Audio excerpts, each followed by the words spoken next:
lies. It was just bullshit. What's the difference? It wasn't lies. It was just bullshit. The proper way to say it. No lies, just bullshit. The proper way to say it. No lies, just bullshit. The proper way to say it. No lies, just bullshit. The proper way to say it. No lies, just bullshit. Who said liar? I said bullshit artist. And what's the difference? Because I don't lie. Never. Yo, it's your boy Nick, and you are tuned into the #1 tattoo storytelling podcast on planet Earth, known as No Lies, Just Bullshit, and I'm your host. Thank you so much for being here. Before we get into this week's episode, first thing I want to mention is Alliance Tattoo Supply. We're stoked to be partners with those guys. It's AllianceTattooSupply.com. It's where you need to go to pick up everything you need to run your tattoo shop. They have lineage needles, which are premium quality. They have disposables. They have power supplies. They have machines. That you name it, they have it. Pigments, thermofax paper, table drapes. It goes on and on and on. And it's owned and operated by good guys who've been in the tattoo business for a very long time. You know, they're always doing what they can do to expand and bring you bigger and better service. I'm happy for those dudes, man. They're running a really, really successful business that is successful because they're doing it right. And it's good to see good guys win. So AllianceTattooSupply.com, especially if you're a friend of mine and you don't already order from them, you should give them a shot. They're my friends as well. You should give them a shot. AllianceTattooSupply.com. Also want to mention my good friend Scott Sterling has a book coming out with Tribal Publishing. You can go to tribalpublishing.net for the pre-order. Scott has been in this business for a very long time. He has an Ed Hardy bodysuit. He is a machine builder, a tattooer, and a legendary figure, someone that I've been friends with for quite some time now. And I love telling stories about Scott. He's always been good to me. He's a hell of a guy. I think he's got like some new merch coming with it. But you go to TribalTattooSupply.net. If you go to his Instagram page, which is I think of the Scott Sterling, he's got a short video up about it. But yeah, I mean, he's been in the business a long time. It's time he had a book, and here it is. It's coming your way. TribalPublishing.net is the website. So go check them out for that pre-order. Of course, it's also time to mention the Shenandoah Rose. Shenandoah Rose will be the first time putting on a tattoo festival of sorts here at Alley Cat Tattoo in the friendly city of Harrisonburg, Virginia. And it's a celebratory event for the 25th anniversary of Alley Cat Tattoo. We're very excited about it. And I've been, releasing a name of another tattooer that we're going to be hosting. I keep, putting one out a week. And so it's time to drop another one. And this week I'm going to tell you about my good friend, Mac Tyre. Mac is a longtime buddy of mine. Great fucking tattooer. I mean, his shit is tough and it's aggressive but it's also slick, and he's got a lot of style, and he's just a great guy. I met him years ago. I want to say I met Mac in Rochester at a tattoo convention, and we hit it off immediately. He was here for the Alley Cat 20th anniversary. He tattooed and hung out, and it was great having him. And as soon as he, got word of the Shenandoah Rose, he was like immediately interested. And it's just someone I like spending time with, someone whose tattoos I enjoy greatly, and we're proud to have him come up. So, Mac Tyre. Check him out at Ace Tattoo in New Orleans. He's got a dope shop down there. So that's this week's announcement for that. What else we got going on? This weekend. If you're listening to this on the day it came out, this weekend I'm going to be in Philadelphia. I'm going up there and I'm going to record some podcasts. I'm very excited. Me, my brother Josh, and Avery, who does like our new Shop Talk show. If you haven't seen it, please go to No Lies Just BS on YouTube. It's very well done. It's professional looking. It's what Shop Talk should have always been. We used to have the Shop Talk on the old on this show, and but it was just me and Andrew and Porter talking about tattoos that you would have to look up. You don't have to look them up anymore. All you got to do is go to our YouTube page, and you can see me and Porter and Andrew in the flesh talking about tattoos that are on the screen in front of you. It's a much more streamlined way of doing things that makes a lot more sense. And Avery is our guy who runs all that, produces that show, and he helps me put up the chronicles and the stories and stuff that I tell. He shoots all that stuff and makes me look as good as he possibly can. And he's going to go to Philadelphia with us. I think we're going to hang out with Jay Goldberg. It's going to be a good time, man. I'm really looking forward to it. And I'm looking forward. It's going to be cold, unfortunately, but that's how it is in the north, so whatever. Yeah, so now we got this episode, No Lies, Just Bullshit. It's my man, Master P, Chris Porter, Hoary Booked, Chrissy Big Tats. I can go on and on. He's a legend. He's my guy. So Porter, and I don't think, it's this episode 392, by the way. I don't think we talk about his origin story that much on this episode, but I've told it before. Porter was a local bartender and bar back and cook down here at a bar in Harrisonburg. He got me a job working the door, and then I got him a apprenticeship, and the rest is history. He's in his 22nd year of tattooing now, I think, and he's just he's the busiest guy for 100 miles. He's laying down ill tattoos. He's challenging himself. He's pushing himself. We talk about these things, talk about machines, talk about tattooing, talk about technique. I had a really good time doing so. We had some laughs. We smoked some herb. We told some stories. And, it's just cool for me. The whole Alley Cat tattoo I'm proud of. I'm really proud of Trevor. He's an amazing tattooer. Really proud of Jake. He's an amazing tattooer. Brian is just knocking down great stuff every week. But me, Porter, and Andrew have been together for so long, man. And it's just something that I'm very proud of. You see stuff you see like legendary crews in tattooing, and sometimes they break apart. And I'm not saying that we're legendary, but what I'm saying is in this business and in life, in my opinion, that consistency is very important. And for the three of us to consistently be together for over 20 years is something that I'm very proud of. I'm proud of those guys as men, as individuals. I'm proud of those guys as tattooers. It's just, I don't want to sound like an asshole, but I always thought it was kind of corny when people would be together for a long time, then they have a falling out. It's public and all that stuff. I just, we get on each other's nerves, and there's things that we go through. But I'm just proud that we stuck it out. I'm proud that we're still together. And those are my brothers, man. So here it is, episode 392, Porter. Yo, bitch harm me, the Swiss Army knife in my hand. Know this shit corny, but it can end the life of your fam. Niggas know Sean nice with the hands. Watch me punch up your face, dig in your pockets, leave you right where you stand. Got a dumb bitch that live in Japan. Black belt, suck dick, chop bricks with a hand. Arigato, Sean Price slick like El Gato. 3-piece suit in the booth, ain't shit cute. Might smack off half your smile. Go to court with a... You don't want the kid to come back with some fucking dark beer with some... I bought my brother some golden monkeys. Oh, man. I saw those in the fridge. Yeah. And I remember we got those at the Wilton House. Yeah, and we were like, oh, these are good, these are good, these are good. They knock you in your ass. Thanks, doggy.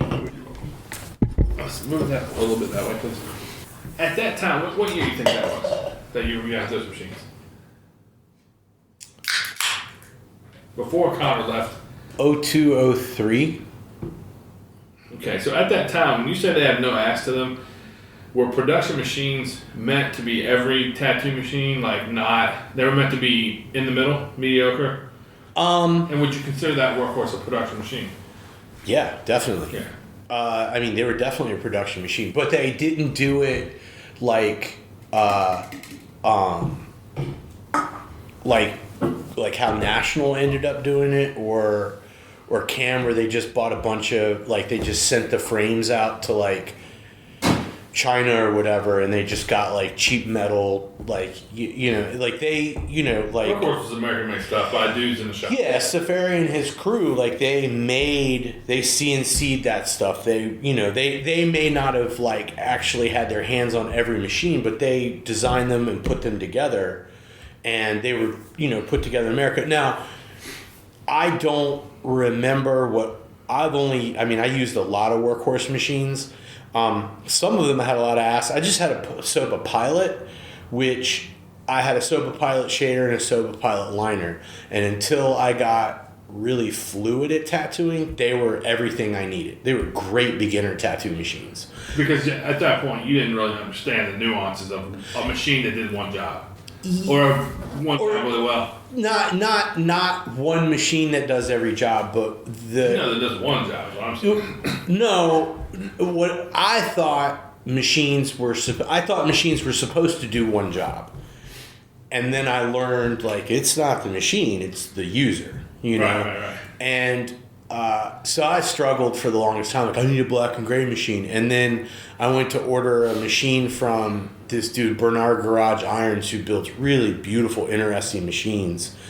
And I was like, I want a black and gray machine. And I think he's in Denmark.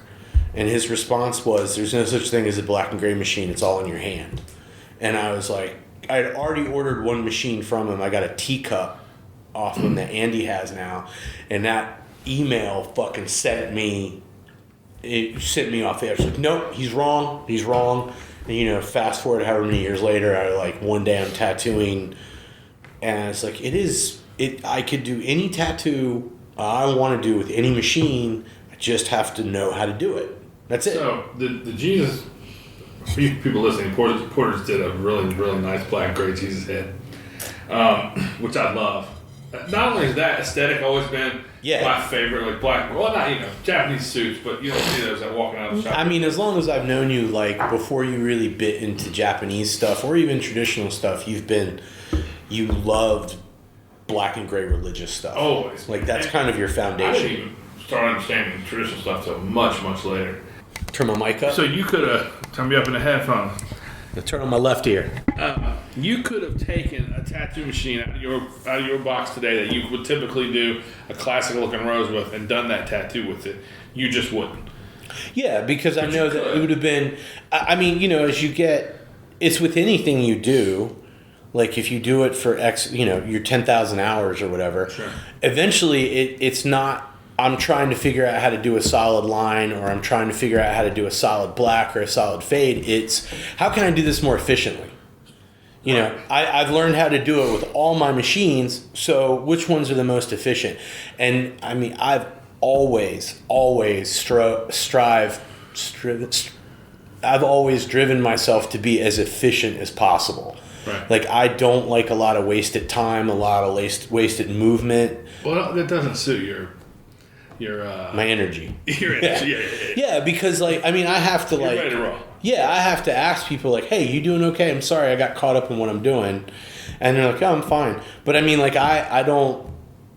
I'm not bragging when I say this. It's just how my mind works. But I'm already 2 steps ahead in my head. So, but if what I'm trying to get you to say is, if me or Vito or somebody else opened your box and said use this machine, it's just a matter of the rheostat and getting it in your hand and your pace and how you run the rheostat, right? Yeah. Once you get that figured out, you can do soft black and gray. I have whatever you got. I have a Jim Dandy by Catfish Carl. It's a little tiny ass machine.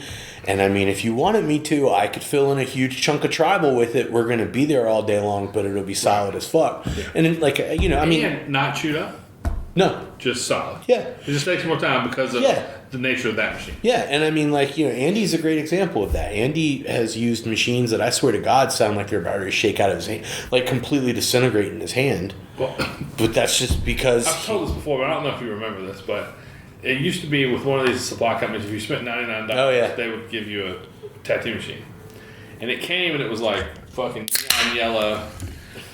And he took it out of the thing, he ran it, he threw it across the shop. And then Dallas went and picked up and handed it back to him, and he did the next tattoo with it, and he fucking just made the most beautiful, flawless tattoo you've ever seen with it. The best portrait I have ever seen. That was flexing. Yeah. The best portrait I've ever seen is on Bree's leg. Oh, yeah. And Troy ordered all that equipment not even a week or 2 before that from Cam. Yeah. And it was back when you had to actually fucking call and give product numbers and shit. And I had to order it, and I finished the order, and the lady was like, if you spend another $50, you get a machine. And she could hear me like going to Troy and being like, "Is this the one you want?" You know. So she knew that there was somebody on the other end of that phone who had a fat pocket full of money, and was probably willing to spend $50 more. He was willing to borrow it from me to pay for that order. So, but then, you know, fast forward a week, Troy's using equipment that he's never used before, needle groupings he's never used before, needles he's never used before, pigments he's never used before. With everything he's never used it before, and he did the most amazing Hank Williams portrait ever with a coat that's houndstooth, and you can pick out the individual checkerboard of the houndstooth. It's amazing. It's just starting to show its age, like around the mouth, around the eye. It's just starting to be like a little light. But I mean, she got that tattoo when she was 19. Yeah, 40. Yeah, yeah, and Troy. It's my wife. Troy got the design. He didn't like pour over it or anything. He just showed up that morning, traced the fucking photo out, and slapped it on her and did it. A lot of people struggle with Troy's ability to just not give a fuck about tattooing and tattoos, and then come in and do like one of the slickest looking tattoos you've ever seen, no matter what style it was. Yeah. I mean, as long as he had the design, as long as the design was there and the color study was there, he was gravy. He wasn't drawing it. No, but he could execute it. Yeah, if he had something to mimic, he was spot the fuck on. Yeah, spot the fuck. Sometimes, I mean, I saw 2 or 3 Tony Savaro tattoos that he did, and they're better than the way Tony would do them. I just showed you one recently, didn't I? On the one that says Alley Cat. No. It's like a Tony Savaro. Oh yeah. On the kid. Yeah. On that kid. Yeah. Do you want to pause and burn? Come back, or you want to just keep going? Let's pause and burn. All right. Will you go grab any drink water? Yeah. I am weird. What's the last time we said about you stenographer? Stenographer? Oh. We just came back and decided to start using big words. I mean, I figured you could handle that with your English degree. It's like a person in court that, does I noticed little baby typewriter. A little baby typewriter? That's the technical term for it. What's your little typewriter? We're talking machines. Zappers. About how it's the person using the machines.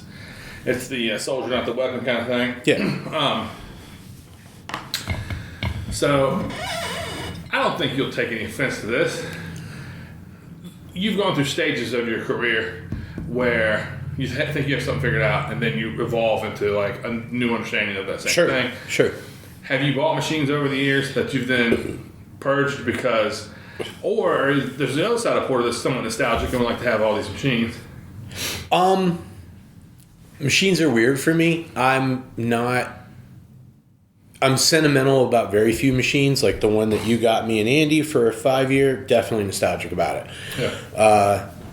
The Jerry Rieger that I got from the seminar, I'm very nostalgic about that because that's, I don't really use that machine, but I had long conversation. I met Jerry Rieger and it was fun, and then I had long conversation with Brian about Jerry. So, it was, like that, like holding that machine reminds me of that. I have 2 Scott Sterling machines that I consider very Yeah. Did you make them with him? Or No, but I wish I did. But the Color King was like, it was where he established that I'm like his like quality inspector because I just break shit constantly. And then the other one is just a flyweight that he got. And then the Juan Puente machine. But that's just because Juan Puente came here. He sure did, man. What an experience. Yeah, it was great. But like for the bulk of them, I don't put a great deal of importance into possessing them. It's just they're all like I honestly look at it like I'm a carpenter, and those are the hammers that are hanging in my truck. Yeah, but I mean, I would definitely be bummed. Like I said, I'm pretty sure.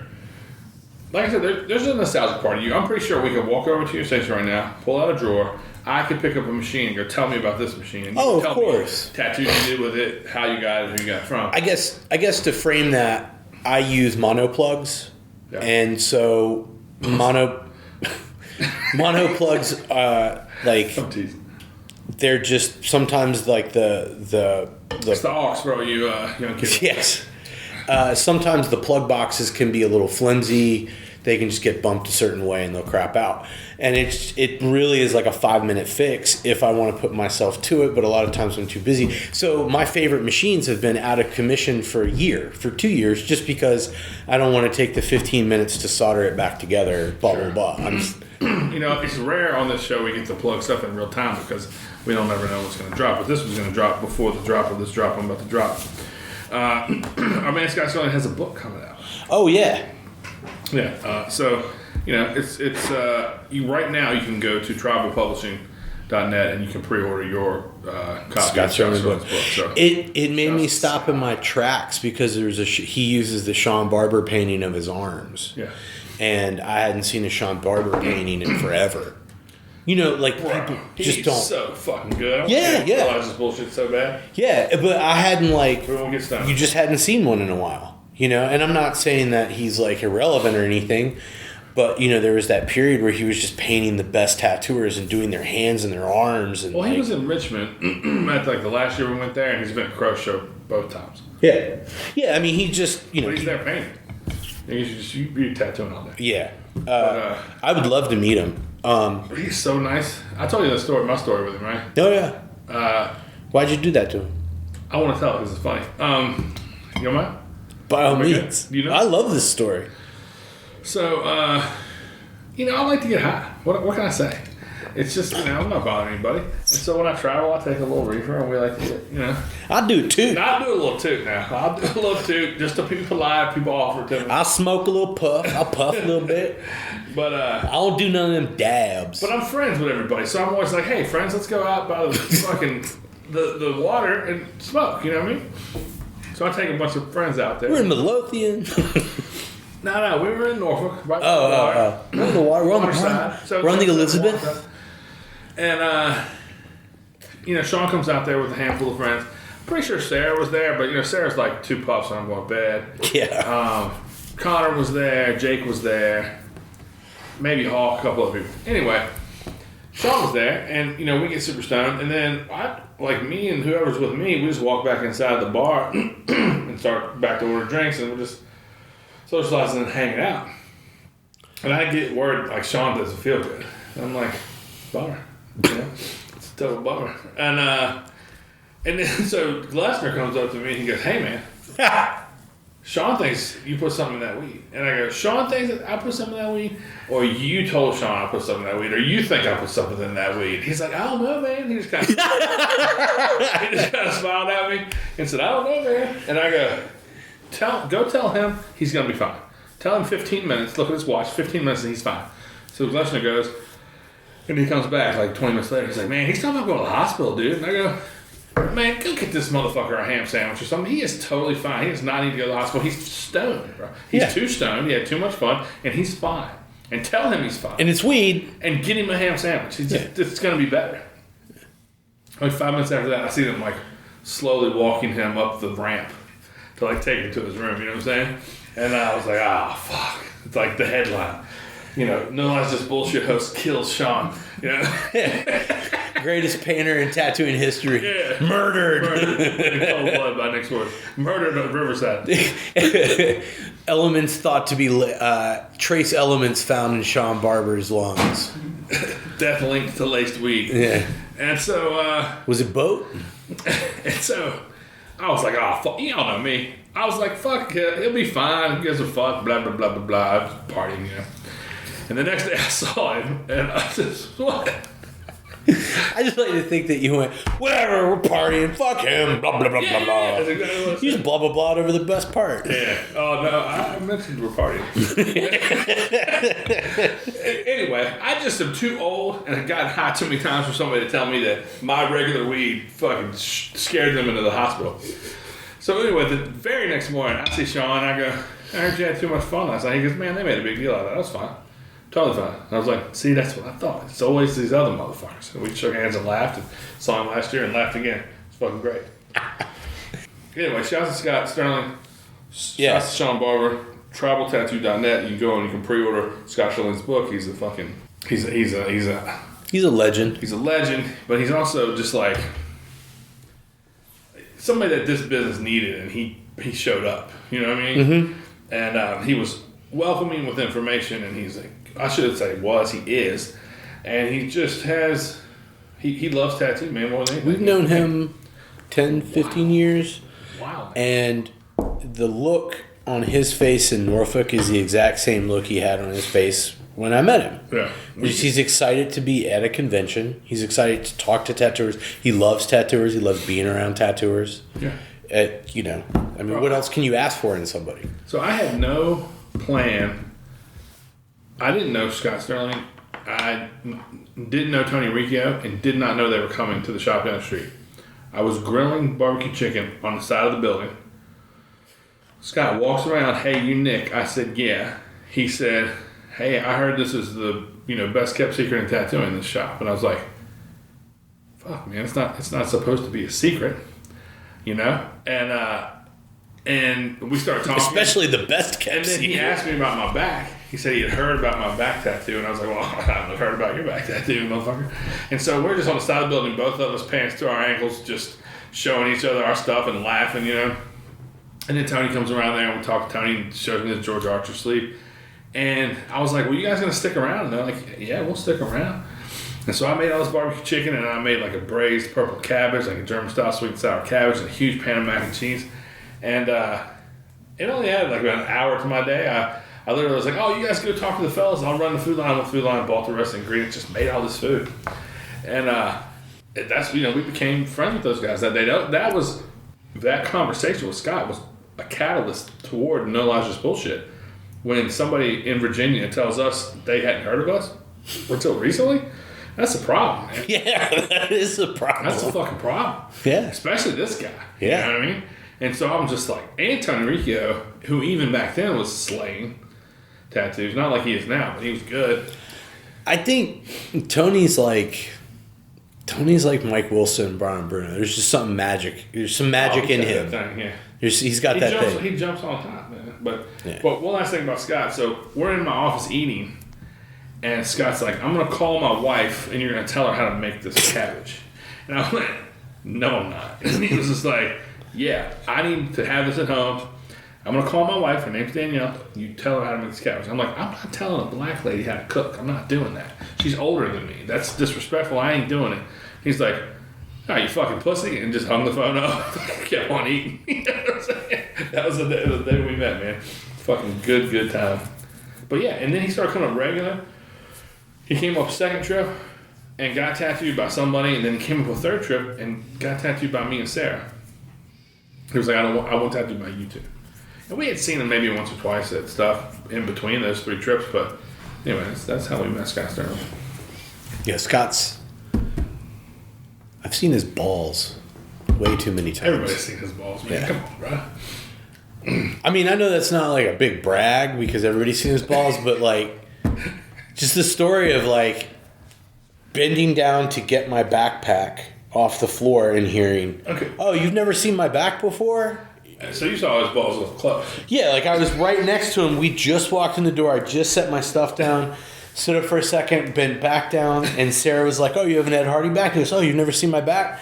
And I turned to see this old man's balls right before a hand comes out from underneath him and grabs him and scoops him into the front. Yeah. And that's his technique every time. Like, that's the same move. And no joke, like 40 years. It was a really hard, like, I mean, this is what you do for a living, like. Yeah, it's tattoo. Just old. Yeah. Old balls. Old balls. Old Just balls. old. Scott, what they call it. Scott, long ball, Scott. Long balls. Long ball. Scott. Got long balls, Larry. Oh, fuck, man. But yeah, I mean, if you're going to shamelessly promote him, I'll definitely say, obviously, Jerry Rieger, great machine builder. I'm glad. Get his machines no more. I know, I'm just saying I'm glad that I have you want to, one. mention your faves? Yeah. And then,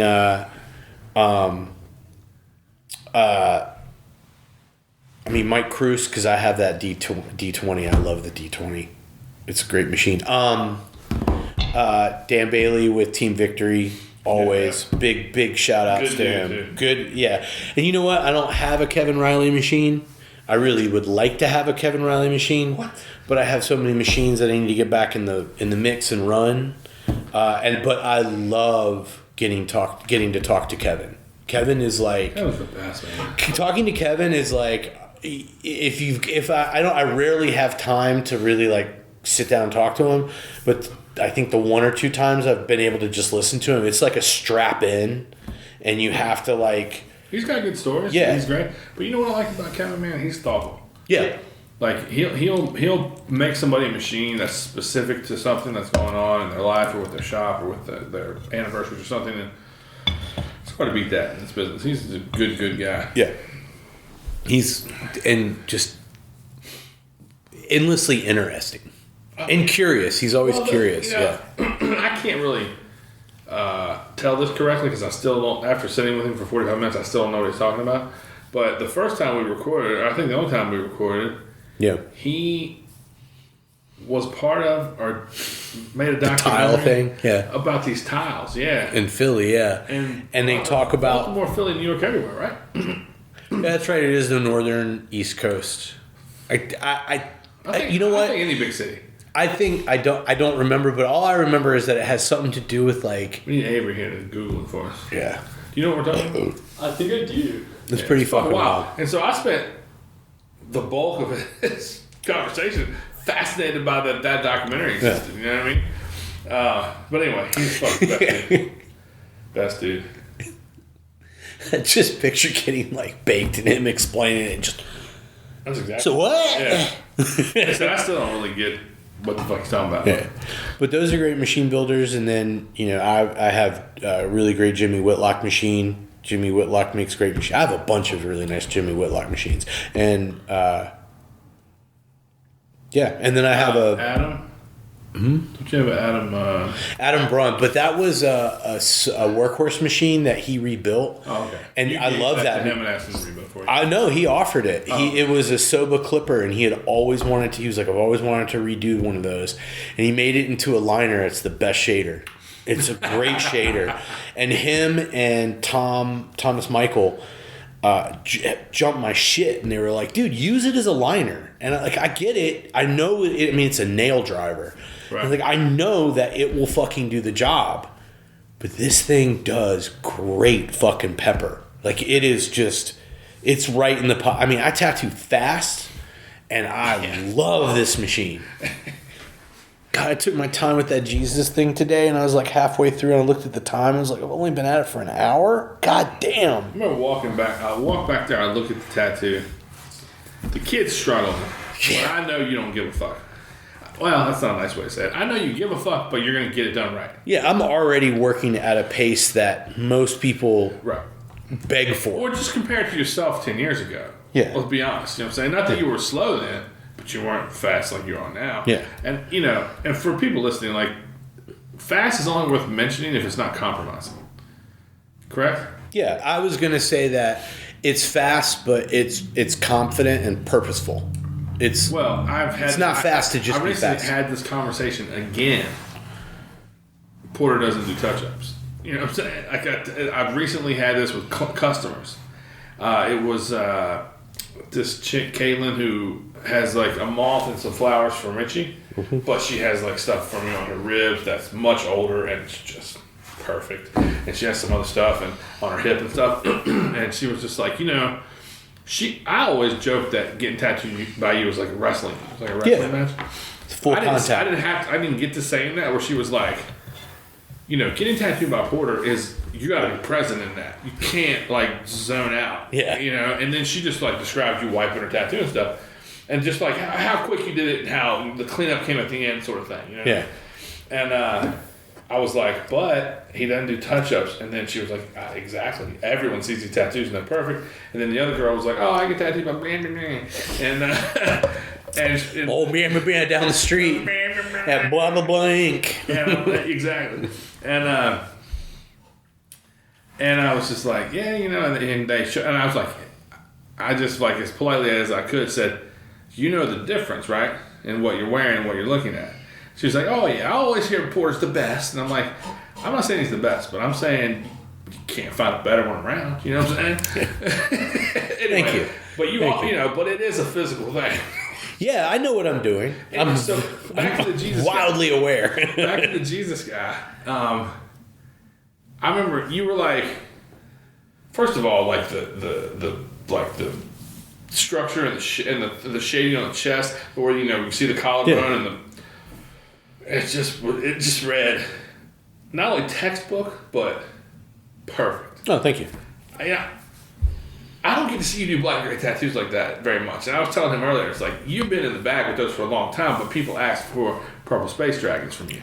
So there's a reason that I put a lot of purple space dragons up. But you got that. That's in your repertoire. And so anyway, just let me finish. So you were like, even past the eyes, but the forehead needed some, like, it had some. It had a little bit to to the go. hair even more. Yeah. So you were about here, maybe here. I looked at that tattoo. I was like, I wonder how long he's been working on this. And I looked at my watch, and it was 4:30. And I went, no way that's going to take him until 6. And anybody else, the rest of it would have taken them 2.5 to 3 hours. You were done at 5:20. Yeah. That was 4:30.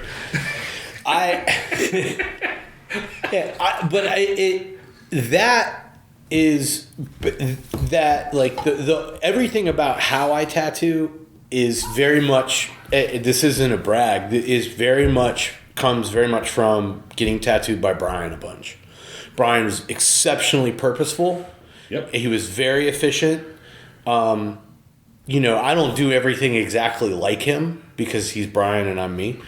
But He had a lot bigger hands than you. His stretch was crazy. But he also, he said to me, he's like, you need like learn how to be more efficient. That way, in so many words, it was like, learn how to be efficient so that you can focus on what you're doing.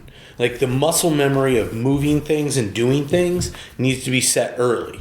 Like, the sooner you get that, the sooner that, how do I do the paper towel? How do I set this out? What does this do? Like, those questions are gone. Just in the act. Yeah, then it's just easier for you. Like, you're not panicking about all these other things. It's like, okay, all right, where do I put this shading? You can focus, and then and I was like, man, I'm really kind of nervous about hurting people and stuff. And he was like setting up to tattoo somebody. Let me guess, he stopped moving, right? Yeah, and he was in, it was Dallas's station at the time. And he stopped what he was doing. He looked up at me and he goes, "You've gotten tattooed by me before, right?" It's like, yeah. And he goes, come on, do it like that. Yeah. And then later, another time he was tattooing my ribs and he goes, "Do you feel how I'm like pressing down on you?" And I was like, yeah. He goes, "I find that comforting, but you have to do that." He's also keeping you still. Yeah. It's the difference with, you're, for a squirrely guy, you sit good. But I've seen you reach that point, so you've seen me reach that point. Yeah. But imagine the difference between holding you down and holding Bree down. You know what I mean? Oh, yeah. She had some tough spots on her back. Because she's petite, so your back is your ribs on chicks that are thin. You know what I mean? And so it's like a portion of that, above the hips or where the hips come in, it's like rib. And then she had a lot of bruising and stuff, but it kept her still. Mm-hmm. That big weighted hand.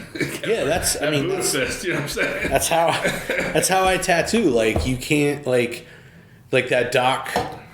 It's Doc Webb. I think it's Doc Webb. There's a video of Doc Webb tattooing. It's just an upper arm, and he it's like, I think, a butterfly, and he outlines a third of it, and it looks like his hand only makes 2 motions. Yeah. It's like where the line ends, he picks up the next one, and he just... Josh Brown does that really well. Yeah, and it's like, I watched that, and I'm like, because later on I watched Brian. Well, I saw Brian do it first, and then later on I saw the Doc Webb documentary, and I was like, oh, okay. But Brian would stretch, and it was everything in that. And then he'd move to the next. It wasn't like stretch, line, re-stretch, line next to it. No. It was all one efficient. Because if you can get your hands Brian and Josh are those type of dudes where when you see them dip, and they start lying and you're wondering like, what's he gonna do again? Like it's like he's gonna use all that. He's gonna run out. Yeah, you know, it's absolutely. Bloodlining, and it never does. But like, you're like, whoa, he really went around the block. Sometimes I like to play games. I like to see how long I can go before I have to dip again. I was trying to get a job, but I had to get that in there. But yeah, and you're like, he like works that space in that big stretched area. All that efficiency and all that economy of movement, it leads to a better healing tattoo. It leads to a quicker tattoo, and it leads to a lot less bullshit. Watching you do that tattoo today, your left heel of your hand was basically pulling that whole tattoo left of center. Oh yeah, for you. And I mean, I just love. I don't know, man. It's the reason I like talking to you about this stuff is because you waited to talk about this stuff. You always listen to people that have been tattooing longer than you, and you never. You know, there was moments where all of us have ego stuff, and there was moments where you're like, "Oh, fuck, I'm doing," but you were never like on the podcast cocky or over. Mm-hmm. And I like talking to you about this stuff because you waited. You're what, 22 now? 22. We're in my 23rd year, I think. 23 years, and so now it's like, yeah. But anyway, just watching you wait that whole tattoo, like the palm. It doesn't matter if you're 8 months off. No, I just realized like my anniversary is like the middle of February. Oh, let's have dinner. I'll get it catered by Taste of Tile. We'll feed 35 people. Who send Andy home? Andy said we're sitting home with 7 pounds of rice. Probably still eating. Anyway, your left hand, like the heel of your left hand, just pulling that whole thing left of center, which worked particularly well when you're doing the right side of the Jesus face. It's just cool watching that stuff. You know what I mean? Just watching you be in it and without even thinking about it. Yeah, that's honestly like, especially, I'm really glad I had Ripley when we had Ripley because, like, it's just like, like so much of my mental energy goes into my family when I'm at home. Like, it's starting to lighten up a little bit. And as he gets older, it will. Yeah. So there's just so much like of me just like, there's a lot of, not autopilot, but I don't have to be cognizant. I don't have to be. No, it's called flow state, though. Yeah, I can achieve that flow state a lot quicker, and it's just easier for like because of my level of experience. I'm very grateful for that. But how many tattoos you do contributes to like the break in the tide is short. So like you finish a tattoo until you start a tattoo, or you're tattooing so much of your day. When you're an alley cat, you're tattooing a lot more than you're not tattooing. And so I think it's easier to jump into that. Yeah. Let me ask you this. No. Sorry, go ahead. How was it, you're talking about having everything in place and setting stuff up and like knowing where everything is. How long were you discombobulated when you moved up the street? Like getting comfortable in your new space. I still reach for my gloves. In the wrong place? Yeah. But no, everything is like, in essence, right where it was. It legitimately is. Yeah, but the whole thing's different. Yeah, the whole thing's different, but as far as like my setup, it's the same toolbox, and then I have the same number of drawers next to me that I had next to me. So as far as like equipment within the like that, all that's, and the only difference is my paper towels moved behind me. And how do you feel about not being in a stall, like not having that barrier? I would like to have that barrier sometimes, but we also don't have the line of people that we had come in and come around. Well, we have them. They're just not. They're spread out. I'm sorry. The building's different, so we don't have to deal with that. Like that was definitely it was a dummy rail to keep people away from you. Yeah, and the only reason I want it now is because it felt good to watch somebody. Like there's a difference if somebody walked over to my window and was like, "Hey, blah blah blah blah," but if somebody walked over to my window and like did that, I knew it let me like it was like an immediate like you can feel comfortable because you have something to lean on. You have a tailgate. We're about to chat. Yeah, you're about to chat, and now I feel like people feel like more exposed just standing there, like they don't have anything. I do. Yeah. Not only that, but your person felt. I mean, you have a lot more room here. Yeah. And so your person at the old shop felt more tucked in too. You know what I'm saying? Oh, it was definitely like we were in the bar. I mean, I treat it like that still. Like I purposely set up my station. We can get you a velvet rope or a fucking No. just a bar that folds down. I think we should. I think we should get we should get like a truck bed and like cut sections of it out, and just everybody has like a weighted section that won't tip over, and they can just come over and lean on it. I don't know. I want to just fucking 8 tailgates. 8 tailgates. And just put just you know what I'm saying. Just close the tailgate. People can Little cup holders on it when they talk to you. You know what I'm saying? Man, when we got this place, it was a lot of work in a short amount of time, and it had to be done. And I gave myself a start date, but in other words, I could have said it. I could have moved it, but I know what it takes. I know how to get something done. I know how long is too long, and I know what the value of a dollar is. And so I knew my time frame. I called that time frame. I held all the employees to it. I held the people that we were hiring to it. I held Andrew to it when it was time to paint these fucking floors. I held Alex to it. I held everybody to it. And that's not always fun for someone to have to hear me go, hey, no. This is what we agreed to. This is what I said. So we had these floors fucking taped off out here for the stations. And Porter, and everybody's like, okay. And Porter goes, nope, doesn't work for me. And I was fucking hot.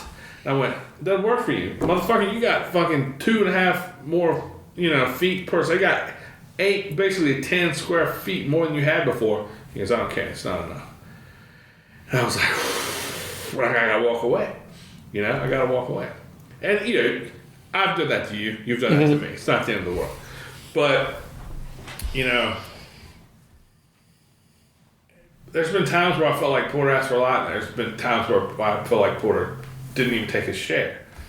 And this was one of those times where it's like, fuck, he's been in the goddamn bullpen down there tattooing for fucking 19 years. And it's tight, man. It was tight, man. Mm-hmm. If you just think about the size of your counter, the size of your cabinets, the size of your table, everything, and I just went over to Alex and Josh going, whatever measurements Porter wants, that's what everybody gets. And I'm so fucking glad I did. Oh, I'm so glad I did.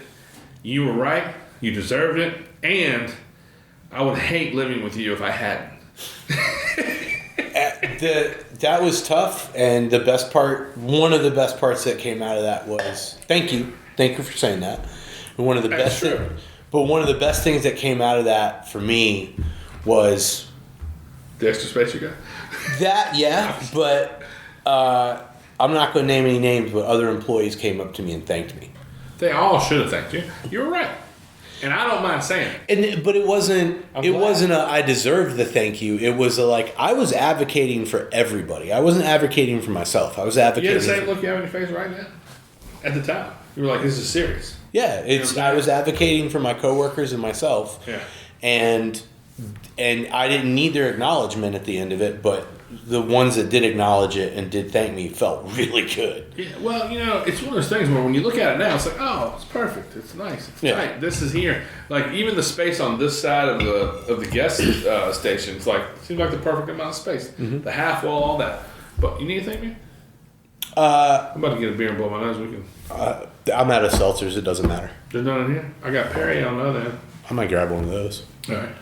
Let me finish this one. And then, so yeah, you see it now. It's like, oh, well, that's the way they're staggered. Sure. Everything feels nice, and you have a lot of room. Like when you got that guy today, the bench close to your end. Like there's plenty of room for me to go in there and fucking bullshit, and take a look and bullshit with the guy and all that stuff. But when you're trying to figure it out, it's like I don't want to be too tight to the back door. I don't want to be too much over here. All that stuff, and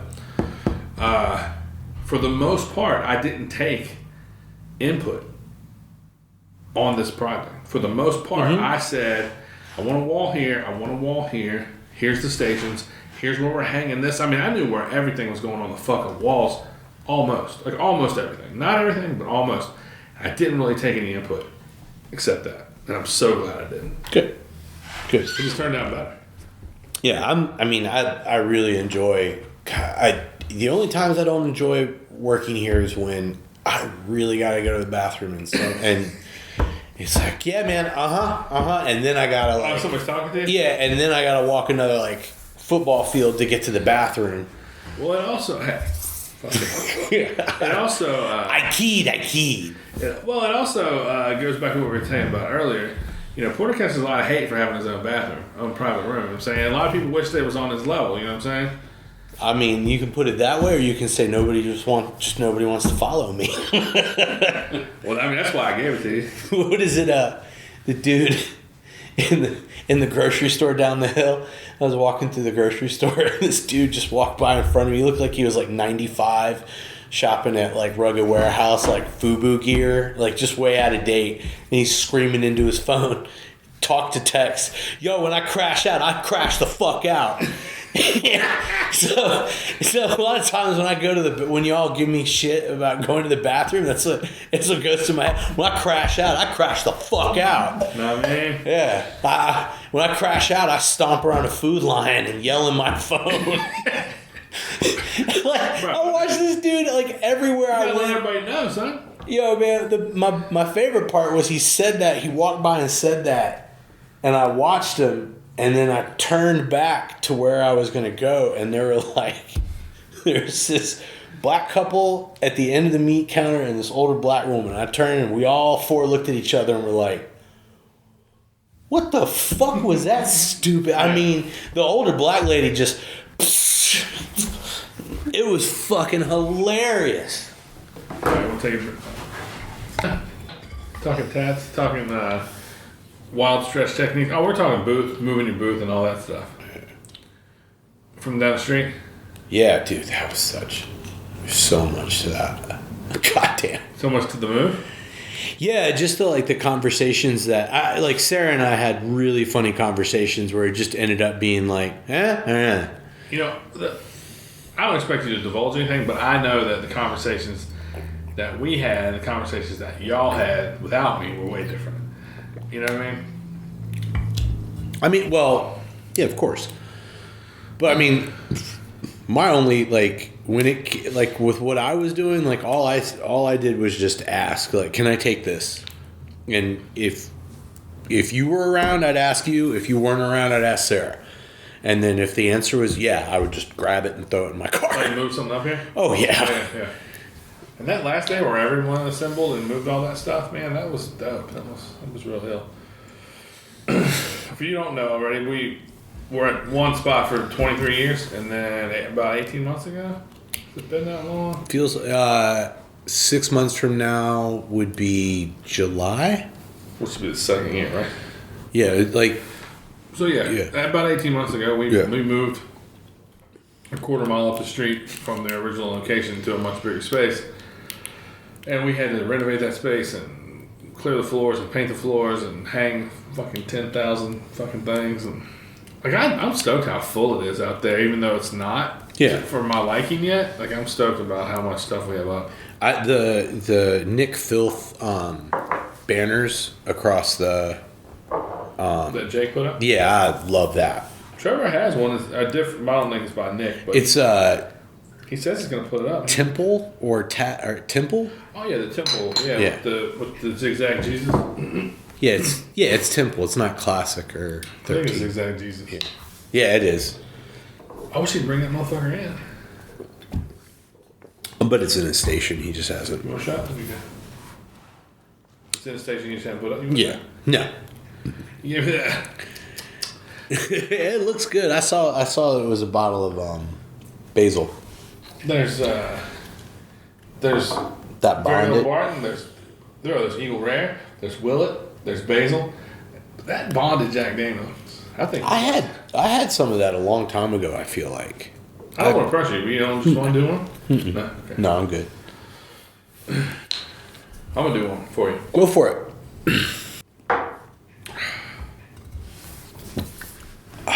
Hey, that's good.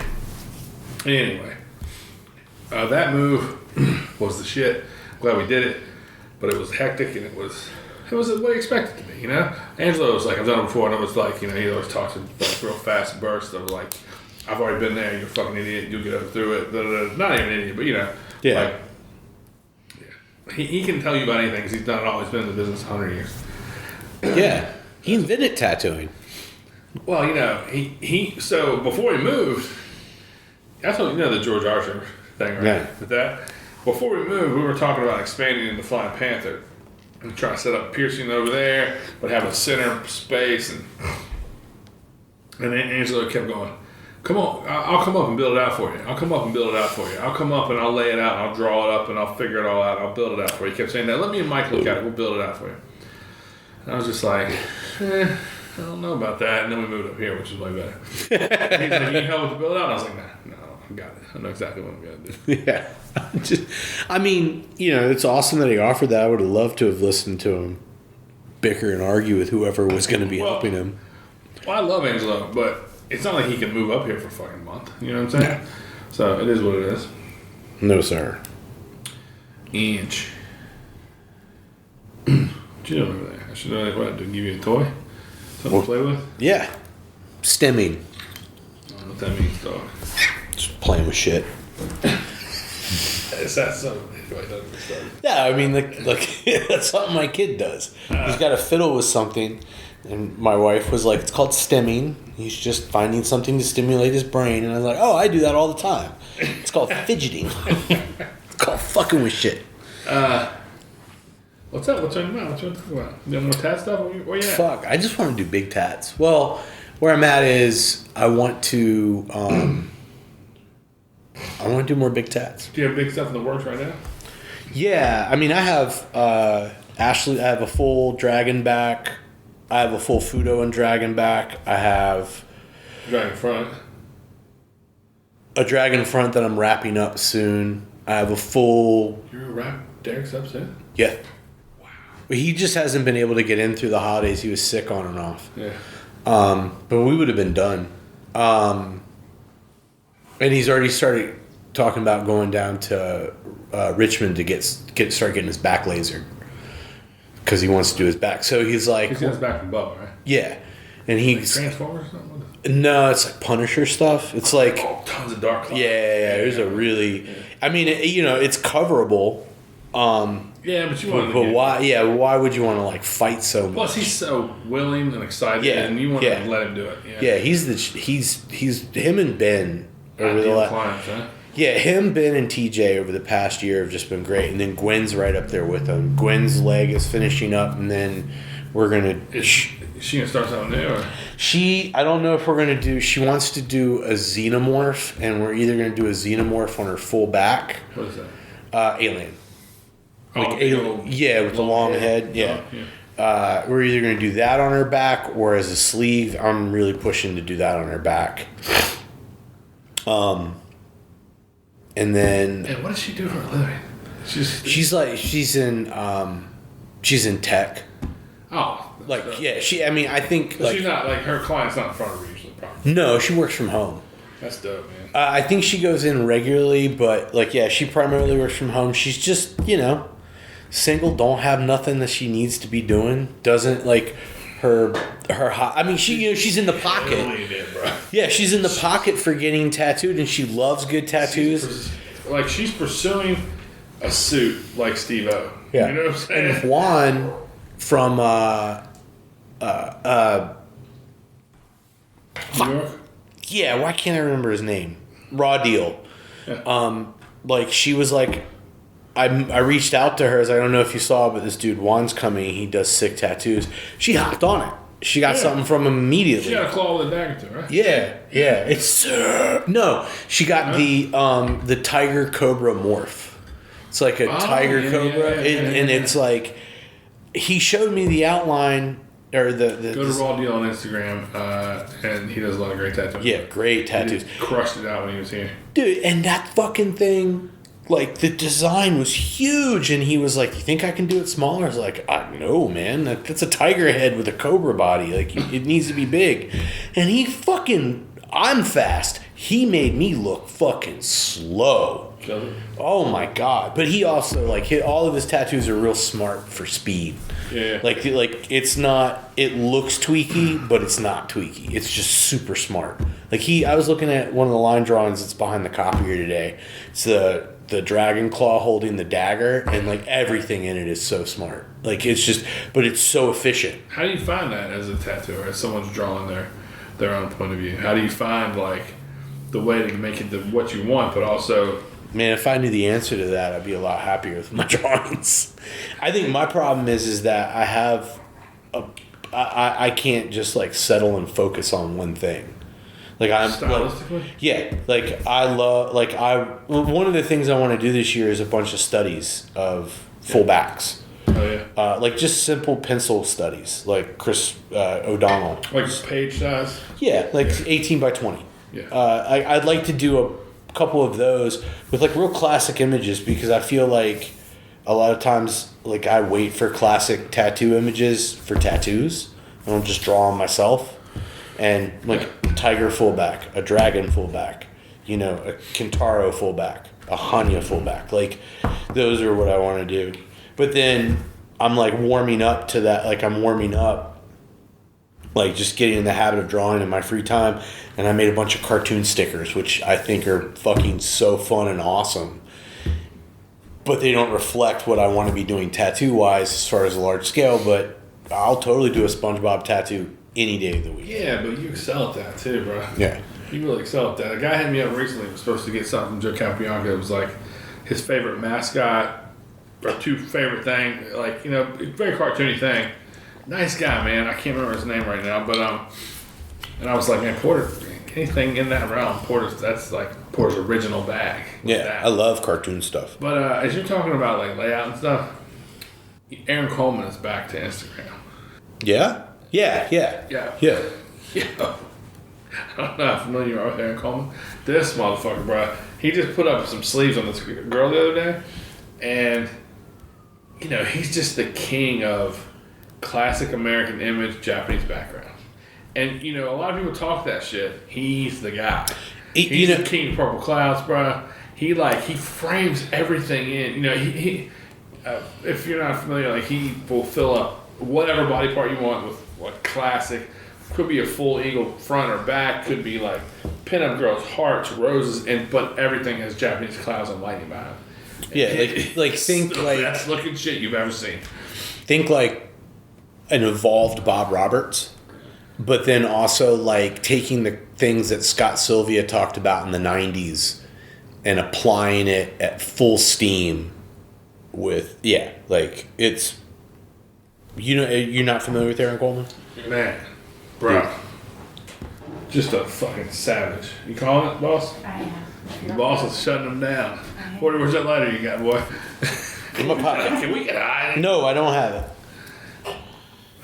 Don't have it. Do you need a lighter? You need a match? Yes. I got 5,000 of them around here if you'd like one. All right, well, tomorrow being Wednesday, even though we're smoking back here, you guys be... Porter, you get here early. Yeah, I'll burn incense. Incense, yeah. I have that candle up front too, and that usually kills anything up front. We haven't smoked in here that much, but we partied a couple nights recklessly, and then the next day Trevor's like, dude. It's like fucking weed in the entire building. Yeah, no, I get it. You found it? Bullshitting? Slam 13? Yeah. Talking tattoos. Shit, thing you posted today, the sleeves for the girl. You got it? Let me see. That's what you talking about? Probably. No. Oh yeah, what was that video? I'm sorry. It's like a post with more than one. Okay, yeah. Yeah, like that. Pinup girls and hearts and stuff with Japanese background. No.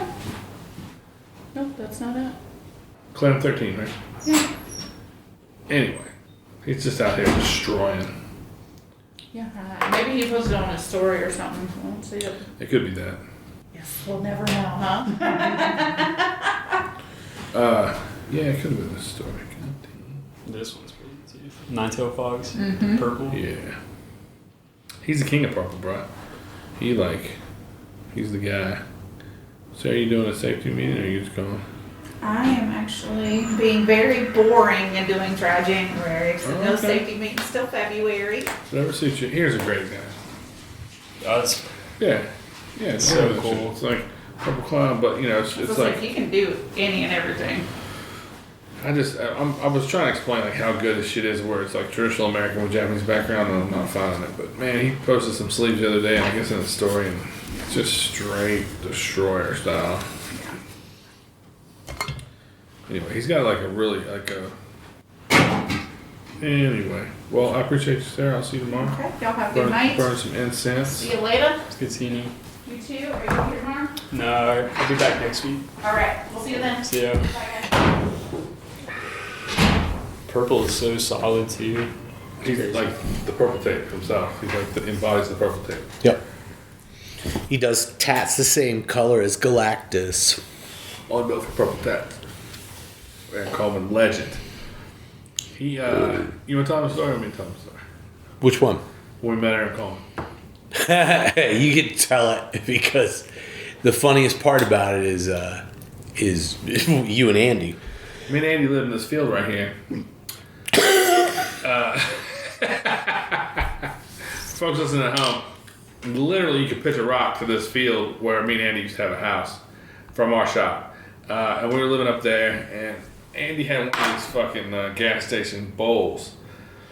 You know, like a weed, Like a steel pipe or a brass pipe. Like made out of piping bits. Yeah. Chrome. Yeah. Big peak. And, you know, just like coils, you know, a lot of times tattoo coils will have those hologram wraps, you know, where it's like just like a repeating green and yellow or purple and red or whatever. Yeah. So this, like the tube part of that, the pipe, gotcha? Yeah. I was using this. Oh, okay. When I was at work one day, Andrew took that off and inserted a picture of Aaron Coleman. Like there was a spread in a magazine of Aaron Coleman, and it's like him making a super gnarly face. And he cut it out and he put it in that tube. So instead of like for the tube part of the thing, not the bowl or the tip, but the tube part, there's this picture of Aaron Coleman making this crazy fucking face. And he was on the shaft. the shaft, that's the word I was looking for, bro. Shaft Coleman's what they used to call him. And so we smoked out of that motherfucker for years, and we're down at after dark one year for a party, and I'm cooking for a bunch of people, and we're all hanging out, Porter's cooking, and it's like the crew's down there. So man, those are the best. It was a good party. You know what I mean? And Aaron Coleman's there tattooing, and we're just like, fuck, you know, we're all just like, Aaron Coleman, and we're telling him how much we love him and shit. He's in line. He's in line getting a taco, and he turns to Jay Kavanaugh, and he goes, so I got a little bit of time, and I just went, I'll take it. And he like looked up at me, and I was like, you're free right like tonight? And he's like, yeah. I go, I'll take it. He was like, oh, okay, cool. Come inside and tell me what you want when you get a chance. I was like, all right. But yeah. So we told him the story about how we've been smoking this bowl with his face on it for 2 years or whatever the fuck it was, or maybe it was probably years prior. Andrew might even still have that bowl. No, y'all gave it to me. You still have it? Yeah. That's great. So, but it was, you know, Aaron Coleman's such a regular ass dude that he knew exactly the shape and size of the bowl, what we were talking about. And Porter tells him he wants to text Avery Wolfhead, and dude, it's cool as fuck. I'm sure Porter will show it to you. But, you know, it's like making that tongue out, that face, and the fucking bowl he puts in the tattoo like shooting out of his mouth. The shit, bro. But we were all just like, fucking Aaron Coleman rules. I can't believe he's here. Like, we were so hyped. Yeah. Bruno, I remember Bruno being like, chill. To me. He's just like, chill. That's it. Anyway, go ahead. I got the tattoo in like a month or two. It's on my thigh. Like a month or two later, I was like taking a shit, and I looked down at it and I went, oh my God, it's got a pussy for a nose. I never saw that. I came into work and I told everybody, they're like, yeah, you never noticed it? What the fuck? Titty eyes, right? Titty eyes, a high heel and leg, tongue. And I mean, I'll show you when we're done. Big Getting hot right now. I gotta keep the pants on. He's one of the realists, man. Straight up. Yeah. And you can, like Porter said about Roberts, like, you can see that influence in the stuff. And he's one of my fucking faves. Yeah, I mean, he's just... And he's got a huge body of work. Huge. Man, him and Matt Ariel, I gotta get these motherfuckers on here, bro. Coleman would definitely be a good one. Yeah, and I mean, I know he can talk it up. I don't know Matt, but yeah. I know Coleman will run his mouth. At least he was that day. The same weekend you got your head tattooed? Yeah. I was about to say I got my head tattooed by Kavna the next day, and I met James Bowie and Ursula that day. They talked me off a fucking ledge because I was I was super freaked out. But that was a thing too, man. You love Bowie stuff. I love Bowie's shit right now is off the meat wagon.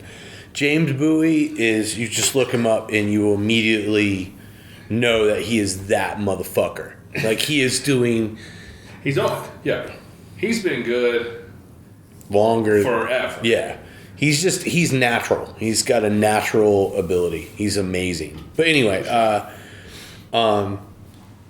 so I'm getting tattooed by Kavna, and I'm talking to him about living in Arizona because I knew he was a New York guy. And I was like, what do you think of Arizona? And we talked about that. And I asked him, I was like, do you get to travel? And he was like, well, I'm starting to travel more now. I just worked at Immaculate in Mesa. I think he's in Mesa. I think Coleman's shop is in Mesa or Phoenix. I think it's Mesa. Okay. So we went there to go work for him or work with him. And he said that some dude, he's like, it's a fucking cinder block box. And there's very few windows in it, and he heard a noise outside, so he looked out, and all the windows have bars over them, and he looked outside, and there was this fat kid in a weird outfit, like, smashing car windows, and he started getting like, I'm gonna have to go outside and fucking handle somebody. They're gonna smash my car window, and the shop guy was like, don't worry about him, he's just a juggalo. And he was like, basically at that moment, Jay Kavna was telling me the story of discovering what juggalos and juggalettes were. Oh, yeah. And I was in, just to hear people, because I've witnessed people figure out what a juggalo and a juggalette are, and it's fucking hilarious to watch. So, wait a minute, they do what? They listen to who? Oh. And they drink, it's fucking hilarious. And so he was explaining, he's like, and they do this, it was all speculation, hearsay, rumor, and bad game of telephone for him. So he was just giving me these random bits, and I was like, I've never heard that before. Awesome. Yeah, nobody really knows. Dude, you're on the outskirts. The best I've ever heard was this culture. Yeah. Yeah. Of course. Of course. Right. Yeah. You're right. The best was in Brooklyn. I went to go get tattooed by Timothy. I was staying with Steve-O, and he had some Brooklyn Circular, some very local Brooklyn mag or whatever. It's a magazine for these 4 blocks. Yeah. and it had a whole 1-page article on juggalos and juggalettes and ICP and explaining what they were. And it couldn't have been... Shouts to Steve-O. Timothy used this to describe TJ's book. It was the greatest amalgamation of bullshit I had ever read. Nice. It was amazing. And I was like, and Steve knew that too. And the best part was I was like, man, this is a bunch of bullshit. And he goes, these motherfuckers try to bougie it up for fucking Brooklyn. We gotta give it Steve-O, man. We gotta get him down here or something. Dude. Miss this motherfucker, bro. We were trying to bougie up ICP. Yeah, how about those old Absolute Art parties? What about those fucking... The best. Straight dope. The drama. The awesomeness. It was never like tad drama. Not bad drama. You hear about. Not bad drama. You hear about some bullshit at certain people's events or whatever. Sure. It was never like that. It was just somebody's drunk or Yeah. I'm sorry, not cocaine. It's somebody getting dragged out of the back lot, hanging onto a pole to a fire escape, screaming, "You could have been my fucking father." Yeah. Everybody knows who. That's that old bag. Yeah, that old chestnut. But there's just finding the bag of cocaine that was found out front, and all the shit that comes of all those stories is so fucking good. Mike Rennie chewed my ass out at one of those fucking parties. Did you imagine that? Mike got in my ass, bro. What are you getting your ass over? So I started cooking for those parties, and those parties like graduated. The first year, the first one I did was not even an Absolute Art thing. It was a Braces thing. Braces was holding like a green room pre-party for a Brother Hawk Old Heavy Hands show. Okay. And Skylar and I went down there and cooked for like 50 or 60 people. And it was pretty easy. And then we did an Absolute Art party where, I don't know which one was first, but it was 80 people. And that was like, fuck, that was a lot. I think that was the Aaron Coleman year. But it wasn't crazy. Yeah, you and I worked out, right? Yes. Okay. Except when you got tattooed. And then Yeah. people helped me. And then it graduated to like, there's 120 people. And then the biggest one was 160 people. And me just basically asking for help. But anyway, so I would start cooking early in the day for prep. And I would have a tent set up out back and, just doing whatever. And I was talking to the guy, the barber from upstairs, Tellis. And I was like, yeah, I'm getting ready to get high. Let's burn one. And he was like, yeah. And so then he went inside and came back. And when he went inside, he told Mike, get ready to smoke one with Nick out back. And so Mike came out and he was like, what are you doing? And I was like, just grilling chicken and shit. And he's just like, Nah. and he's just like, you getting high? And I was like, yeah, I'm getting ready to. And he was like, go on the roof. And I was like, no. And he was like, you gotta get high. If you want to get high, you gotta go on the roof. And I was like, I'm not going on the roof to get high. I was like, fuck that. And he was like, that's where I smoke. It's where I always smoke. And that's where, cops are around here all the time in this part of Richmond. And da-da-da. I go, I ain't smoking on the motherfucking roof, dog. I'm smoking right here. And he was just like, fuck, that's fucked. And, he just stormed off. He went on the roof and got high. Me and Tellis stayed on flat ground and got high. And then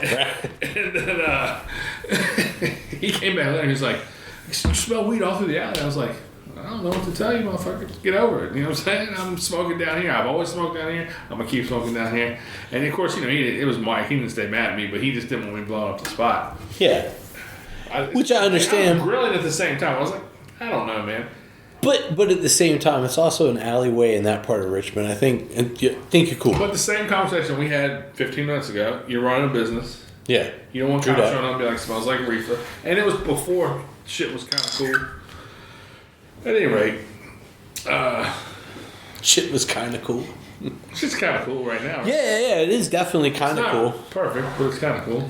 I mean, I have no complaints. I mean, I wish there were people that really needed marijuana to get it in their hands. I put it in the hands of homeless people downtown pretty regularly.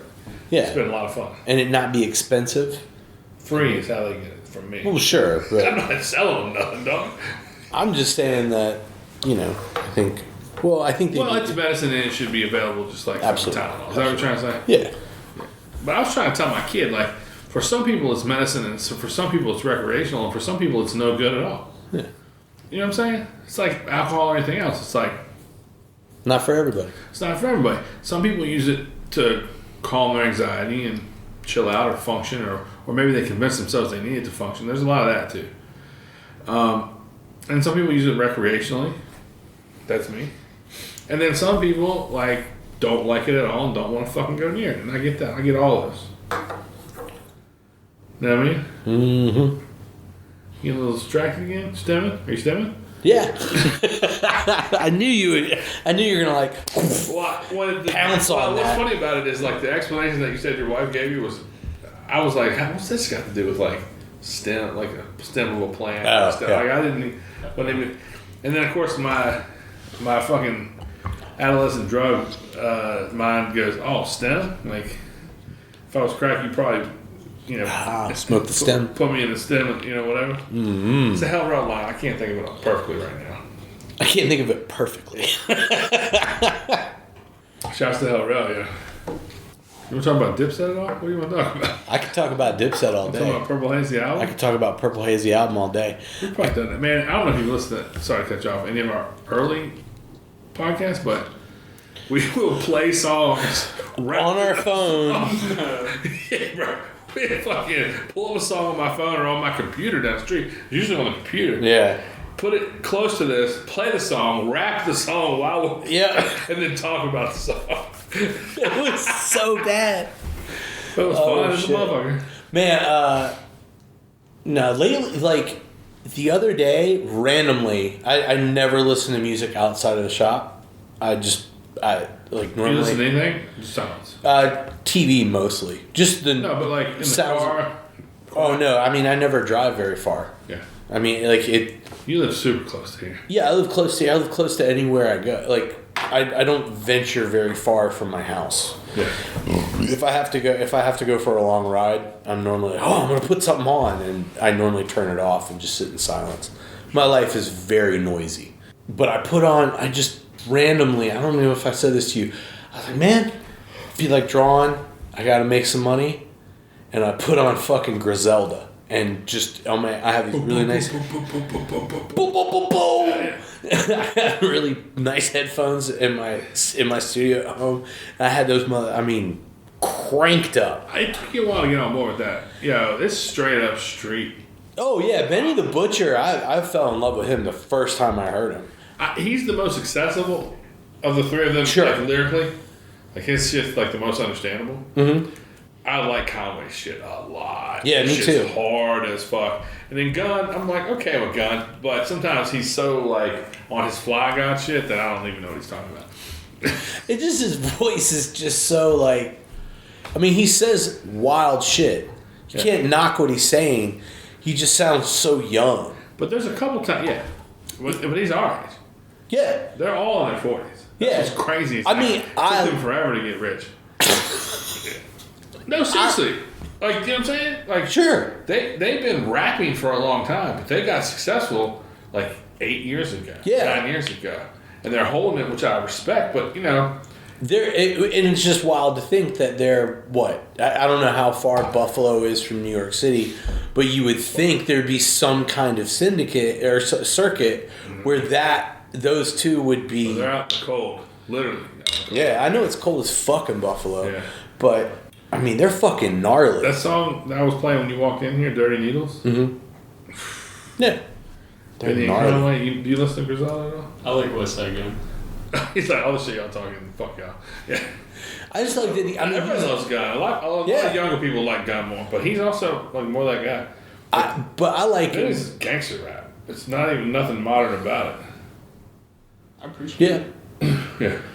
No, I think Guns is good. It took me a long time to accept that he's as old as he is, because he just sounds to me. It just sounds like a young, hungry rapper. Yeah. He just, even now, you know, and that boom, boom, boom, boom, boom. I mean, it just it gets you hyped. I saw like a video the other day. I don't know what you call one of these type of videos, but it's like satire, and it's this guy going, okay, it's a regular guy like in his apartment telling his three buddies on their day off, like, yo, we're turning guys on to Griselda. And it's like, you hear Gun making the gun sound, the po po po po, Yeah. and then somebody's like, that doesn't sound anything like a gun. He's like, yeah, I know.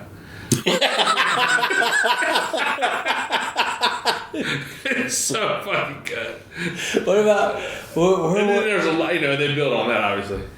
what about the dude told you in the hotel, he's like, I'm from Buffalo. You're like, oh, where Griselda is, and he goes, speak your shit. I forgot about that. That's the shit, right? Yeah, I started out. Speak your shit. And I was like, at the Richmond convention. little right? Brody, you know what I'm saying? Yeah. But little Brody, I let off his 40. He ain't even flinched. Caught a body due to that. Ain't nobody seen him since. Yeah, those records are hard, bro. Speak your But shit. you can find old podcasts of me and Porter just going off about Ghost. Yeah. Bro. Going crazy about Ghost. Dude, Ghost Ghost. and Sean Price. That's it. That's all I I need. played that Shut the Fuck Up too for him earlier. I was like, that's Porter. Shut the fuck up. I mean, how often... Shut the fuck up. I'll answer this for you. You know, Porter gets here early, so he sets the tone musically a lot of times. It used to be more of a battle because of a smaller space, but people are in their own worlds now, a little bit. But Porter pretty much, he starts it off in the morning, and he also doesn't, if I change it, no big deal, whatever, anybody can change it. I don't after everybody shows up, I'm not married to what's on it. Like, I'll put on something. I rarely put on anything for myself. But if it's Put hip on hop, noise. it's most likely starts with a Sean Price album. Yeah. And so Sean Price, if you old play a time. Sean Price, if you play Mike Tyson by Sean Price, then everything after that is like Sean Price features and Sean Yeah. Price features on others, and it's you know how the algorithm works, but it's the shit. Yeah, you go in on Sean Price. Dude. I like him, but I'll take Ghost over him. Oh, sure, I get it. But I mean, he says, make your mom suck my dick with blue cheese on my balls. That's some funny shit, It's dude. the same thing you brought up last time we talked about. I know, it's still fucking funny. I like that he calls himself Mike Tyson.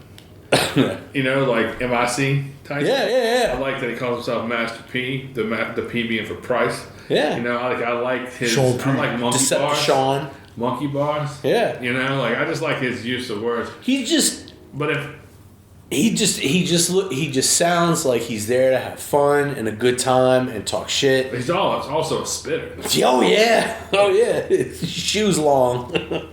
Your shoes are long. Yeah. There's a white rapper show where Sean Price is the judge of it. If you haven't seen it, It's a white rapper show. I'm pretty sure that's what it's called, wasn't it? Yeah, if you go, I don't know, it's the only- If you go to YouTube, the white rapper show, Sean Price, you can see him insult white rappers to their faces.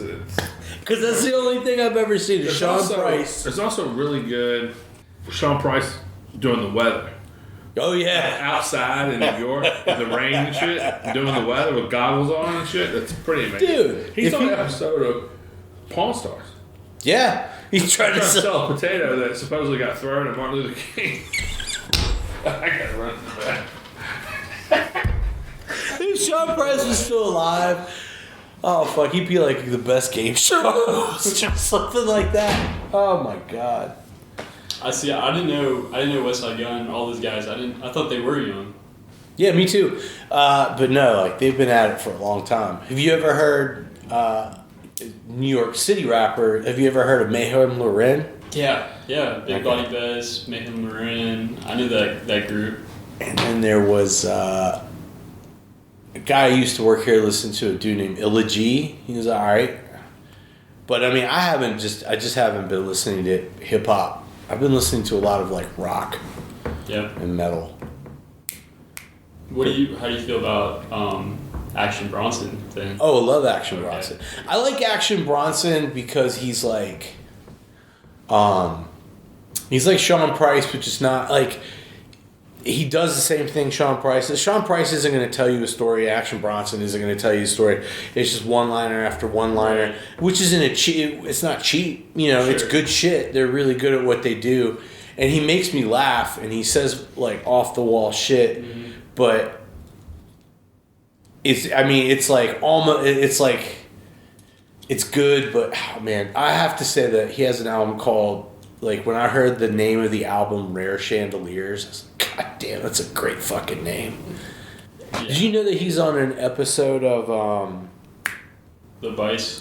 no, like one of the earlier, I think it's called Kitchen Confidential with Anthony Bourdain. He's on one of those? Yeah, What? he was a cook in I think Queens. I didn't know that. Yeah, he was a cook in Queens, and he's like, they interview him, and he's standing like in a median in the middle of the city, just and being very Action Bronson. Lord. Well, being just like lots of movements and talking crazy. Mm-hmm. Yeah, trunks. Yeah, Nick and I have when he comes back in, I know exactly what to say to him. But yeah, I listen to the fuck out of Action Bronson. Me too. Yeah. Too. That You new ever- album was pretty good. You listen to Czarface? Is that an alias for the? Forgot me. I've heard of Starface. I'm not sure if I'm super familiar though. It's Like if I heard it. It's the latest in swimwear. Trunks. We were just talking about Action Bronson. Yeah, Bronsolino. Better than the rest of them. Czarface is 7L and Esoteric. They're a Boston duo. Okay. And they have Inspect Deck. Their first album is amazing. Their second album is really fucking good It's too. like that's in the group. Yeah. Wu-Tang? Yeah. Yeah, listen. And they have great fucking features and cameos. Oh man, it's good They shit. have tons of albums now. That all. Tons of albums. Dude, they do. Yeah, no, I'm not. No, hell no, dude. They got an album with everybody from like that like that era, like 10 years ago plus of music. What's the matter? I thought I dropped something. What'd you drop? I don't know. Well, maybe I didn't. My bag. Your bag? Yeah, my little gray bag. It's fine, bro. I guess I'll find it. You know, it's funny you brought up Scarface or Czarface. When I was coming down the hall, I was like, man, if Sean Price had lived into the Czarface era, I think he's on a Czarface song. is it an old? I think it's on the first album. Nah, I don't think so. I could have.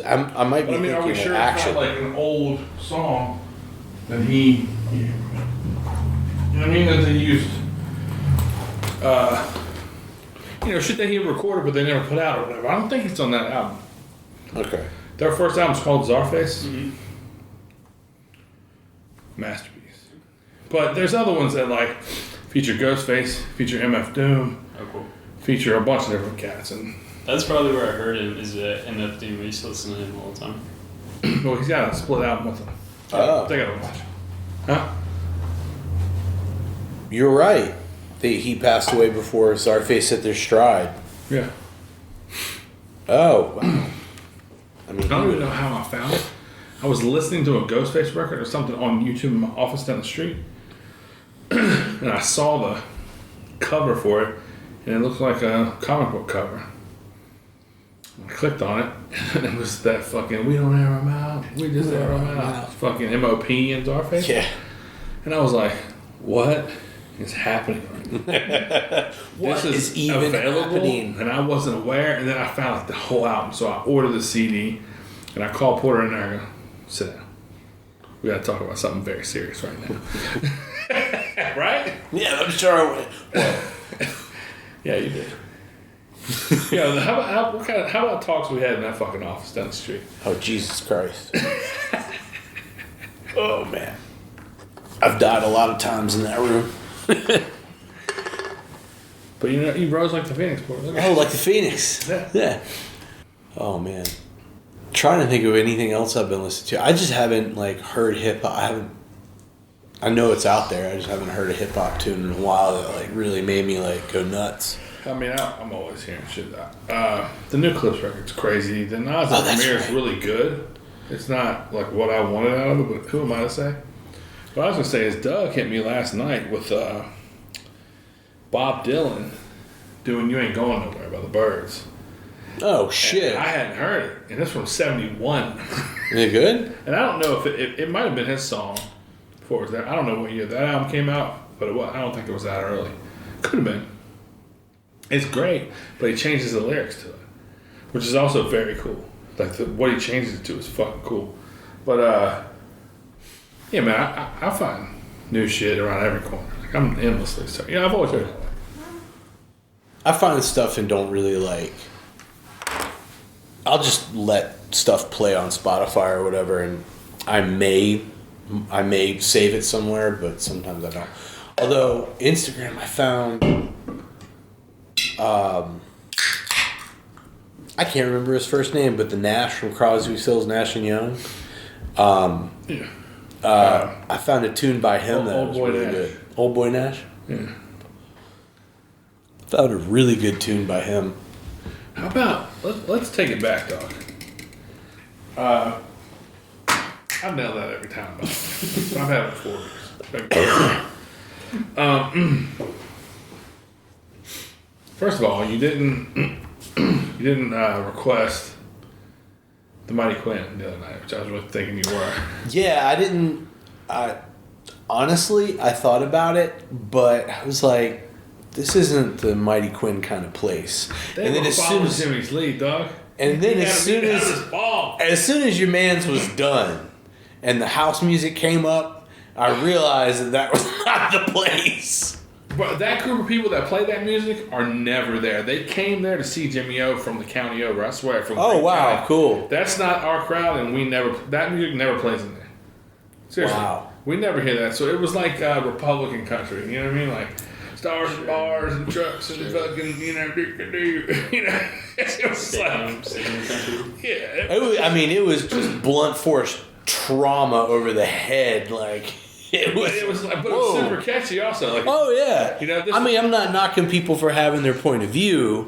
bro, one song came But it on, was presented in a wild I manner. wish I had said to you, like, in the moment, but a song came on that was like, seriously, even your average pop country fan would have probably glazed over. The guy at the table behind was like, this is an incredible song. Like, he was telling the table, like, listen up. And it was some bullshit. I mean, and so I just listened to all of it. I was like, well, that's the head of the table, and that's his son who was playing these songs, and that's his daughter, and she's here with her boyfriend. You know what I mean? It was that kind of Yeah, yeah. That shit was trash, dude. It was trash. But anyway. No, Jimmy O was the shit, dude. He was so happy. Did you see I shared that video about how you got your start? Yeah. Was that okay? The simple Yeah, that's version? fine. Yeah. I didn't even know you did it. It was. I asked you to, invited you to be on it. No. I didn't know that, like, you videoed that. I'd be doing all kinds of shit on video. So Crazy. you ain't even believe me. Got that shit on video. Jimmy O. Porter worked as a bartender downtown, and then he got me a job bouncing, and Jimmy O worked with us every Thursday playing music. And I didn't think he'd remember me, to be honest with you. I didn't work with him that long. He worked with him 5 years. Yeah, I the whole worked with time him I 18 worked months. I walked in that motherfucking noise, he went, Nick! He was just so fucking hyped. That was the shit. But how did you feel about reuniting with your old pal Jimmy? Oh, it was great. I knew he was gonna. I mean, as long as I've known, like, you know, when he was working at Finnegan's, he was like, I gotta hang it up. I gotta hang it up. He's always talked about hanging it up. He's never gonna hang it up. Finnegan's 22 years ago. Yeah. I mean, this dude, like. And he was like, I've been doing this too long. Then Yeah. And I mean, you know. he was great. Yeah, he was perfect. killed, I mean, bro. he does this shit in his He sleep. killed. Sure. He does, like, he'll do like 3-hour-long shows a day. Like Thursday, Friday, Saturday, Sunday, he'll drive all over Virginia and do that. Winery here, coffee Brewery shop there. there, maybe a brewery. Maybe a At bookstore. night, on the night of the weekend, he did 7 to 10 at the Moose. You know what I'm saying? Probably made 600. God, I hope so. I'm sure the money's good for him. I mean, he's Jimmy O. He's Jimmy He's O, the yeah. human jukebox. You know, he's up there and he's like, don't even really have a set list, guys. Just go where we want to go with this. That's what he said, like, third song, yeah, fourth song, yeah. That was right before Porter got there. He's just like, we'll just go wherever we want to go. Yeah, he has a little bit for every song. He did. What's that Steve Miller song? The Joker. Probably, yeah. Yeah, he did the Joker, and he goes Midnight Toker. What's that? I haven't smoked that stuff in a long time. You know? Still have stoned moments. Yeah. Stone sober moments. Like everything was a one-liner. It was great. But he was good. It wasn't. Oh, yeah, it wasn't yeah. as corny as we're making it sound. No, I mean you can't. Jimmy O's an experience. I love that dude. We had fun. He's coming back in March. I expect you to be there. You too. Sure. And fuck, I love Jimmy, man. Yeah, he's a good dude. I believe Tucker's playing there Friday. Tucker at the Moose. Huh? I said Tucker at the Moose. Well, the mother Tuckers broke up. Uh-oh. Yeah, they broke up, but he's got another band he's playing with now. I don't know if they're backing him or what the deal is, but Cool. when I recorded in here with those boys, we got rowdy that night. I'll bet. One dude kind of smarted off me. I popped on him a little bit. It was fucking nuts. But, great guy too. Good dude. But he kind of just was. He got shit faced and was kind of. Oh, having too much fun. Night Turner. It happens, bro. People have too much fun from time to time. Even me. Yeah, we were talking about down the street when we had our actual 20th. You know, it didn't happen at the party weekend. It was like 2 weeks prior to that. And when I opened that $350 bottle of bourbon down there, I got it. There's this picture of me and my brother, man, where I'm like I got a fucking house that night. Josh had to take me to the room. That's right. I remember you telling me about Bro, that. It was no good. I don't like living. He's explaining it to me, and he's like, his eyes are huge. Like, I can't believe I did this. Me? Yeah. But when I disappoint myself, I really disappoint myself. Like, I'm gonna let myself down. I go big. I mean, you just had fun. I was done though. My brother should have to worry about taking my big ass across town to a hotel. Come on, bro. Walking me upstairs. He was like, I basically carried you upstairs. I was like, that's not happening. You know what I'm saying? Anyway. Oh, man. Yeah, dude. You know what I was thinking? There. You see those sheets that Andy said he got from Scott Garnett? Yes. Brooklyn? No, not Brooklyn earlier. That's the book. I know what you're talking. No. Anyway, they were great. And then he had these other sheets that his coworker had Web? sketched these animals for the San Francisco Zoo. Oh man, they were cool as fuck. You just showed me this. It was like sketches that his former coworker, when he lived in Los Angeles, made at the zoo, and they were cool as fuck, bro. And they were from, I've never seen them. I've never seen them. he said he just found them. But he also found these sheets from some old tattooer. I can't remember. Doc Webb. Doc Webb. Yeah. I'll show you the picture. The best fucking eagle heads ever. Yeah, well, no, that one eagle coming from the side, bro. Yeah, I did a version of that Bananas. on Cam from Da Vinci. Of this one? Yeah. That's the one. This is that. I mean, I did my version of it. You know, I changed, added feathers and changed some of the shapes, but I used a lot of the head in that pose. That's got more of a curve to it than the Slim Brown eagle head. That's flat, bro. But anyway, that thing fucking rules. Dude, they're so good. You know which one I'm talking about? Yeah, I was looking at. He actually makes some copies. So Yeah. cool. I saw Mark Bell tattooed this recently. Tats. Did that burn recently? The eagle, yeah, the cool head. I sent Mark Bell a picture of that fucking shirt I got today, but he didn't respond. Old punk motherfucking Mark Bell. Main Street Tattoo in Salem, Virginia. Shouts to those dudes. Man, I saw this kid that I grew up with.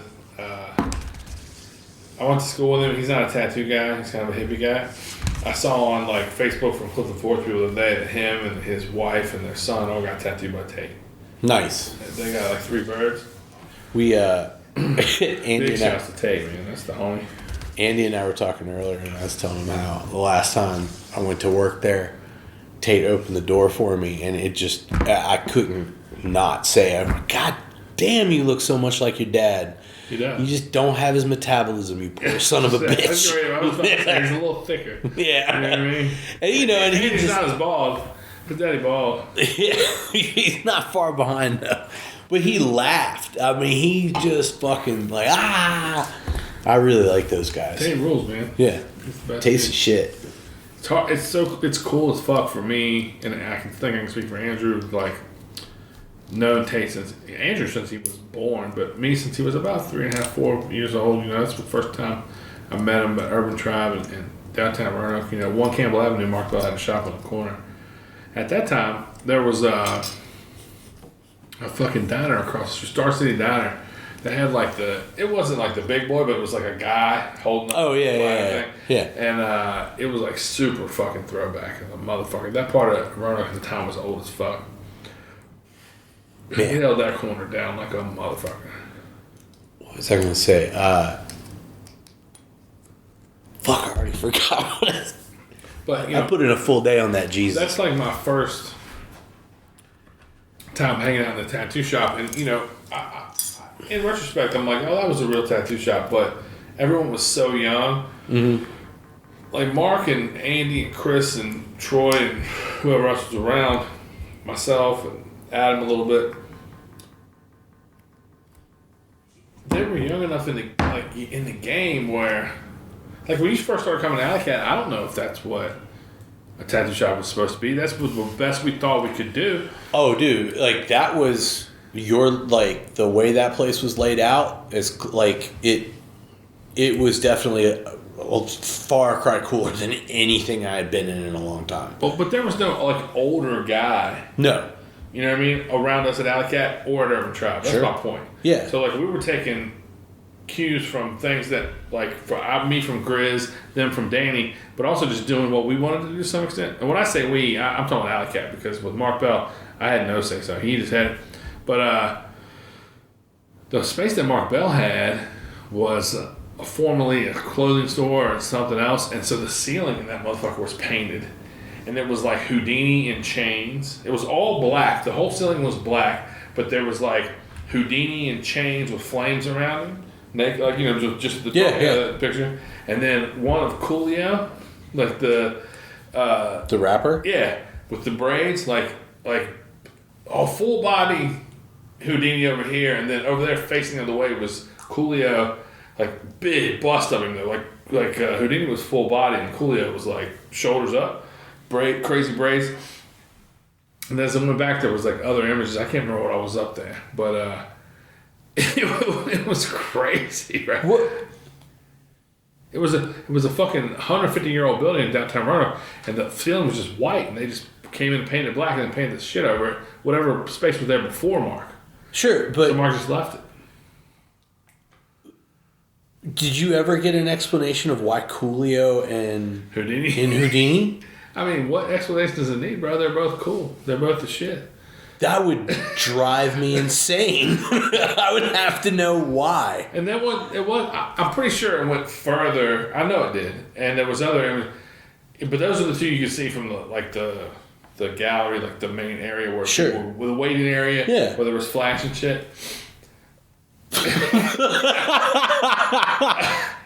I have no idea, but it also, like, where you're like, that's ridiculous. In my mind, I'm like, nah, that was the shit at the time. Sure. You know what I mean? Oh yeah. But I can't remember what else was up there. There was definitely more flames involved.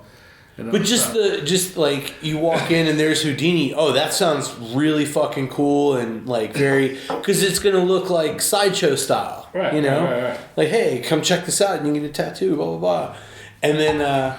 But the Coolio thing is definitely like... Gangsta Paradise was a hit. Yes! You know what I'm saying? Yeah. And honestly, it not only was it way before Gangsta's Paradise, but I don't even know, it just looked like Coolio. Oh, okay, thank you. Could have been a black dude with braids. You know what I'm saying? Could have been ODB, you know what I'm saying? Yeah. 3 braids on the top, I don't know. But I think it was Coolio. Right now, there's probably nobody that... Like, well, if Andy ever hears this, Mark hears this, which Tate will definitely probably listen to this, and other homies in the back home, they'll be like, he's an idiot. Like, there's probably an explanation for it, but I just don't know it. I would think it's Coolio, dog. That's fucking amazing. All right. So thank God, like, thank you, like, for saying that. It may not have been Coolio. but that opens up more questions. I think it was Coolio, bro. I think it was Coolio. You know what? Man. There's pictures of it for sure. Okay, I want to see this. There's tons of pictures of it, and there's tons of pictures of that place. And they were doing fucking what they call suspensions. Was this Urban? This is Urban Tribe. Okay. And like they were hooking their backs to each other and like leaning away from each other. I was just like, yeah. My brother's like, you gonna do that shit? I was like, me? Am I gonna do that? Hell no, I ain't gonna do that shit. What the fuck you talking about? Josh was like, that'd be pretty cool. I'm like, you can do it. Yeah, doing it, bro. I'll watch. I swear I will. I swear I will, Bernie Mac. You know what I'm talking about? No. When Bernie Mac goes, when he goes, what are you trying to say? Bernie Mac can't fuck? I don't give a fuck. I get mine. He tells his old lady, yeah. You want to go get you a young man? Go get you a young man. I'll watch. I swear I will. We'll go get yours. I done got mine.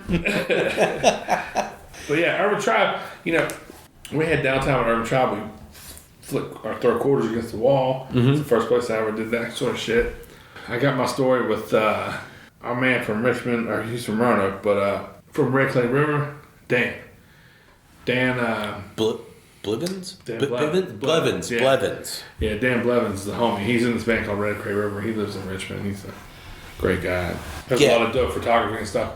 He's been a homie forever. He was here at our reopening party. That's right. Yep. Yeah, man. I was so glad. Anyway, shouts to Dan. He's great. But I had this dog, Chopper, down there at the time, and this big boxer. He's a fucking big, muscly prick. Nice, good dog. You know, Great dog. But he also didn't play. And I go out in front of Urban Tribe. You know what's crazy is, like, I had him at Urban Tribe, and Porter helped me bury him at the house I live in now. That dog lived 15 years of, like, a very important span of my life. Yeah, right? Yeah. He was there for the whole thing. My kids being born, all that. Anyway. Yeah, I would bring him downtown Roanoke and hang out at Urban Tribe. Because Mark couldn't always give me a job. He couldn't give me a job, but he'd give me work from time to time. He had to go do something. Tate had a fucking parent-teacher conference. I'd go cover. You know what I'm saying? Yeah. I'm just sitting there, whatever. Mark didn't want to be there, whatever. But I'd take Chopper down and hang out in the street and just talk to bitches and just, whatever. And Dan I didn't know Dan. He got a coffee from from down the street, but he kept the mug. He had the mug from the restaurant. And he walked up and he's like, drinking his coffee, and he was like, I'm looking for Andrew. And I'm like, hey, it's inside. He was like, all right. And he sets his coffee, going into the door at Urban Tribe. There was like the concrete sidewalk, and there was like a little strip, and there was like a checkerboard tile from the fucking 20s. Real small tile, like a white tile that kind of went up like on a mound like this, and the door was there. You know what I mean? Okay. You've been in like old storefronts like that. Yeah, it's kind of a build up so that it doesn't flood. Sure. The streets do. And he set his fucking coffee cup in the corner section by the door, and it went inside. And I started talking to this chick. This good-looking woman in like a pantsuit. Like she worked downtown. She was like executive or some kind of shit somewhere in these big buildings downtown running. I'm talking shit to her, and I look over and Chopper's lapping up that coffee. I'm just sliding him over there real quick. I'm just holding him by his collar, like just at my reach. Like he was the perfect height for me. And I still was rapping to this lady and bullshitting with him. And Dan comes out, and I just look over at him, and he looks at me, and I keep talking to her, and then she walks away. And he like picks up his cup, and he goes, "Did your dog drink out of my coffee?" I went, "Hell no." He went, took a drink of it, he went, "All right." But he stared at me in the face the whole time. Took a drink, he went, "All right." He walked down the street.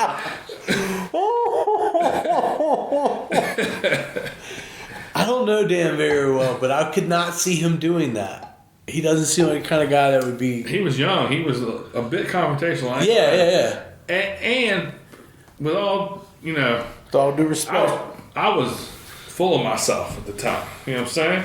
Full of myself. Like, those dudes would take me places if they thought something was going to happen. You know what I mean? Yeah. Andy and Troy and Chris and all Mark and those dudes, they'd be like, "Oh, we'll bring Nick." You know what I mean? Yeah. And... He's got fresh kicks. Well, I was just ready. No, they're fresh right now. Thank you. But yeah, he was like staring me in the face, like, yo, he didn't give a fuck. And I was just like, no, hell no. He was here the whole time. He just fucking stared at me. He took a drink, he just walked down the street. And I walked right inside. I'm like, yo, Chopper drank this motherfucker's coffee just now. And I imagine you've told him. I tell it every time I see him. Yes. Every time I see him. It's one of my favorite stories, and I tell it every time I see him. God damn. For straight up 25 years. Like, and that happened in 1999 or 98 or 99. Man. Yeah, he does seem like the kind of guy to go. Every time, huh, Nick? Yes.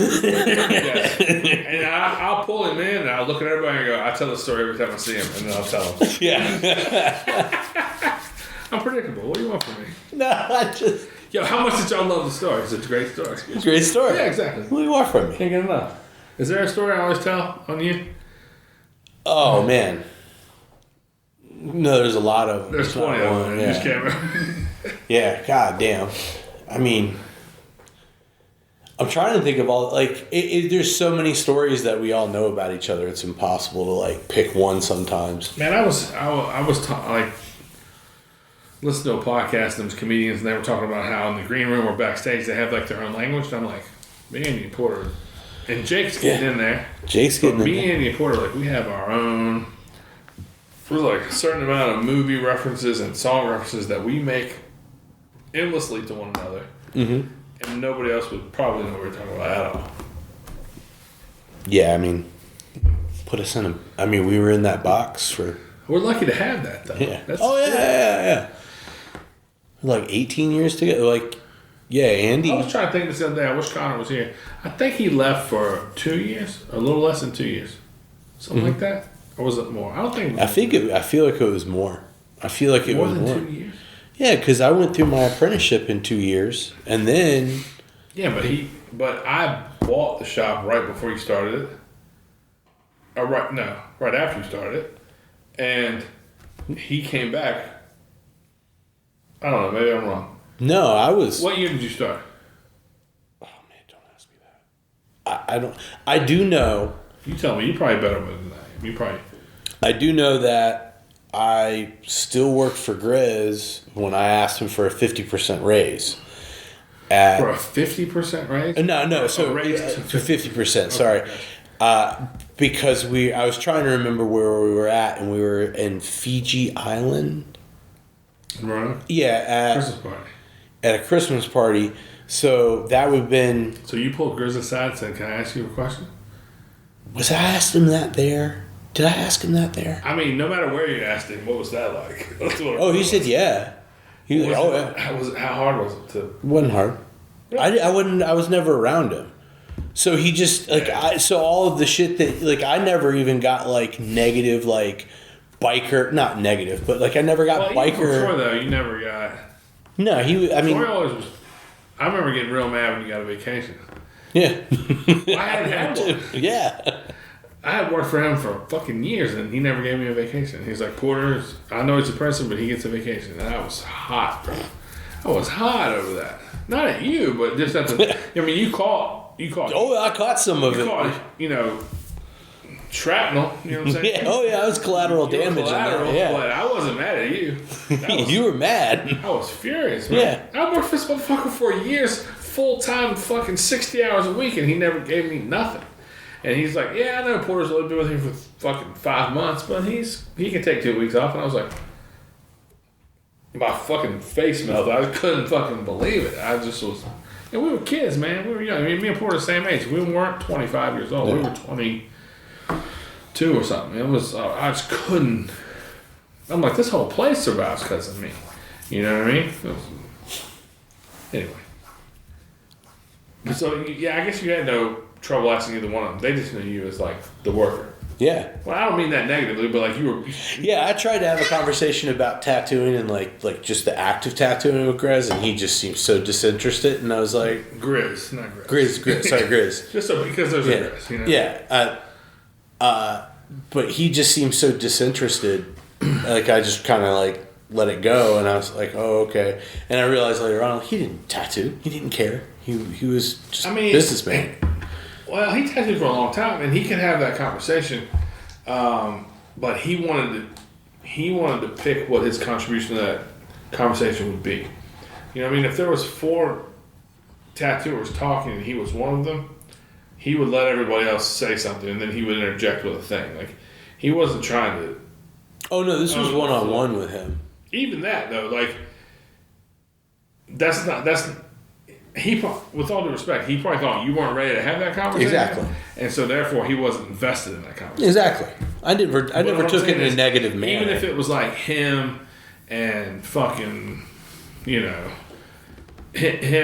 and what's the name from Richmond to put on the Richmond shows? I was around him a couple times where he'd be talking Billy East. Billy East and Crow and Grizz. Even then, he would let them say a whole bunch, and then he would say something that was really poignant to the culture and not the execution of it. Sure. You know what I'm saying? He was he has more, Grizz had his thumb on the pulse of biker society, tattoo, business.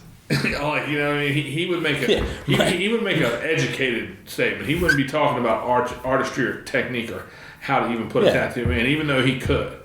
He would more speak to the bigger picture. Yeah, I wasn't even on the same playing field. I was a year in, but I never took offense to that in the slightest bit. I'm still I'm not salty about it, but it's crazy. When I went to ask Grizz for something, it was a fucking thing, man. Where it's crazy that you just didn't have that.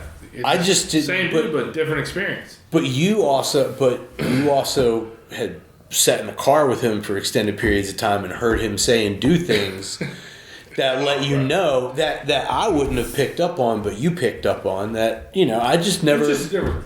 Yeah, different experience. Man, I remember we were in Tennessee. Say what? You gotta whisper though. I got a piss. Will you bring me a beer back, please? We'll Please. Yeah. I want to tell the story when you get back. All right. Good night. Yeah, I'm hungry. I'm ready to get some food after I get out of here. You sitting here tonight? You rolling? I gotta roll. Yeah. Going to Covington or Bath County? You go to Bath County or is it Covington? Covington. Yeah, my grandma and my dad, they live like next to each other. But they live maybe 5 minutes past the mill, paper mill. So. Yeah. Nice back there. At the river, right? In the river? Yeah, the U-shape. Yeah. Yeah. There's nicer places. Yeah, of course. There's nice places than everywhere. You know what I'm saying? Yo, I'm looking at the real estate up on Hot Springs Mountain sometimes, man. There's this fucking place up there that looks like a fucking dojo or some shit. It's like, you know what I'm talking about? It's bananas. It's a Korean, the dude modeled it after like a Korean Buddhist temple or something. It's for sale right now. I went up there one time. Was it bananas? Is this crazy? It's insane. Will you give me a beer, Pete? Oh yeah, Please? I'm sorry. It looks so dope. I think he won like $3 million for it or something. I believe it. It's up there. It's high. It's nuts. But it's also the you know, there's an airport up there, but it's little. Sorry about that. That's all right. Thank you. Nice. I'm gonna tell a Grizz story. What's I gonna tell? I don't know. About the one where he alluded to something scary. That's every story. Exactly. Is that Dustin? This dad, yeah. Man, what the fuck story was I gonna tell about Grizz? Damn it. You thought I was gonna miss that one. I actually looked on your fucking face, bro. He texted me. He thought I was gonna miss. That's what you got that? Yeah. You got the message. What the fuck story was I tell about Grizz? What were we talking about? We're talking about Grizz. We're talking about how he's just got his finger. You said you got his thumb on biker society. Well, he was a G, man. Nobody fucked with him. Like, No. Even like big, you know, national clubs let him live. They did not fuck with him. Man, I had a good Grizz story. Anyway, Grizz was fun, man. he was. He had a feel about it that was dangerous, but he was fun. Yeah. God damn it, I can't remember what the fuck. Strippers? No, that's a good one though. Okay. That one's not. It's not. Yeah, I One didn't. of the times. I feel like I know one, but it's just not coming to me. I mean, it's not. I know it's not my stories to tell, you know. But yeah, Grizz, he just handled himself. He was funny, man. He was fucking hilarious. He cracked jokes all the time, but you know he could be serious. I remember one time we was down on Williamson Road at this place called Eggers, and it was a known biker bar, and we walk in and we're waiting to be seated, which is kind of weird, but it was like at the time of the night where it was like maybe 8:45 or 9 o'clock. It was like there's still waitresses that will seat you to eat dinner, even though it's like a bar. Yeah. But you know, in Virginia, you gotta sell so much food or whatever. And we walk in, and they're like, "Oh, Mr. Grizz." That a lot of people call him Mr. Grizz down there, and it was, "Oh, Mr. Grizz, we'll clear you a table. How many?" And he tells us or whatever, and it's me, him, and Troy, and somebody else. I can't remember who. And Dustin was already in there, sitting at the bar with somebody, and there was this Mexican dude in a fucking purple fishnet sleeveless shirt that walked in who had kind of a pompadour situation going on. And Grizz fucking smacks me on the arm and goes, "Look at this motherfucker's shirt." And we started just busting up. Yeah. We've been at a tattoo shop, drank a couple beers there, and then we came down the street. And me and him and Troy, we met regularly. We usually would meet at Second Alarm, which was, like a firefighter kind of, EMS kind of, and not really. But it was called Second Alarm. It was down the street, further close to Orange Avenue in Roanoke. And that's where we normally met. But for some reason, we just came to Eggers. And this motherfucker, this Mexican dude, short guy, man. And Grizz is a big motherfucker. And he starts laughing at him. And the guy was like, "You fucking, what the fuck?" Yeah. And Grizz was like, "Oh, nothing, man. You know, hell, we just fucking clowning around." And then he immediately just kind of smacks me on the shoulder and makes another comment. Like, he's just like us, man. Mm-hmm. And he just immediately was like, you know, like, "Smell this motherfucker. Through all the holes in his shirt." Just something, you know what I mean? through all the holes in his shirt. Yeah. And the guy just like knows. And me and Troy and Grizz are fucking laughing hard. And the guy was like, "Hey man, what the fuck?" And kind of like steps to Grizz. And Grizz's like, "Hey man, I don't want a problem. Fucking relax. It ain't no big deal. What the fuck?" And the guy's like, okay. And he like chills out for a minute and he kind of walks around a little bit. And then we get seated. We're sitting down, ordering food, we're eating. And that guy sits next to Dustin at the fucking bar. And I don't know how much time lapsed, but maybe 35, 45 minutes. And Dustin headbutts this fucking guy, and he falls off the fucking stool into the fucking floor. And Grizz goes, oh, the fuck. And we're like at the back of the place, and Grizz was such the man that I'm on the inside of the booth. Ugh. He's just gigantic and just fucking, like, you do whatever he tells you.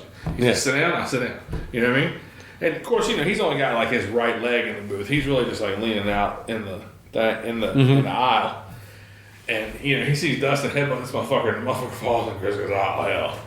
And then they immediately come to Grizz, and they're like, your son, and this, that, and that. And Grizz is like, he's got that. He's fine. Whatever. Yeah, I get it. He knocked that guy out. He talks to us for like a minute. He's like, I'm partying a couple drops. I gotta go. And he laughs his ass off, and Grizz is like, be careful, boy. And then he fucking leaves. And nothing ever came of it. Goddamn. Oh, man. Them Goldens. I wish I could remember the fucking story I was going to tell you. But yeah, man, Grizz was the fucking... We were staying along one night, him and Tony playing pool. And Grizz, they got to hang out. I'm pretty sure Grizz came over to Clifton Forge one time. I don't remember. I think it was maybe Tony and Celia's anniversary or something. But I'm pretty sure Grizz came to my parents' house once. But Tony would come to... Even Celia would come to to Roanoke on occasion. Just to see me and Julie and whatever.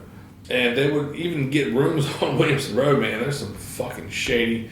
I put my parents in some fucked up hotels. Like, there's a Days Inn not far from Second Long that's fucked up. But they were also... it's time to say they don't... fuck. They were like, as long as we can heavily smoke, we're fine. We got sandwiches in our fucking cooler. We'll be here till tomorrow. Yeah. But Tony and Grizz were playing pool.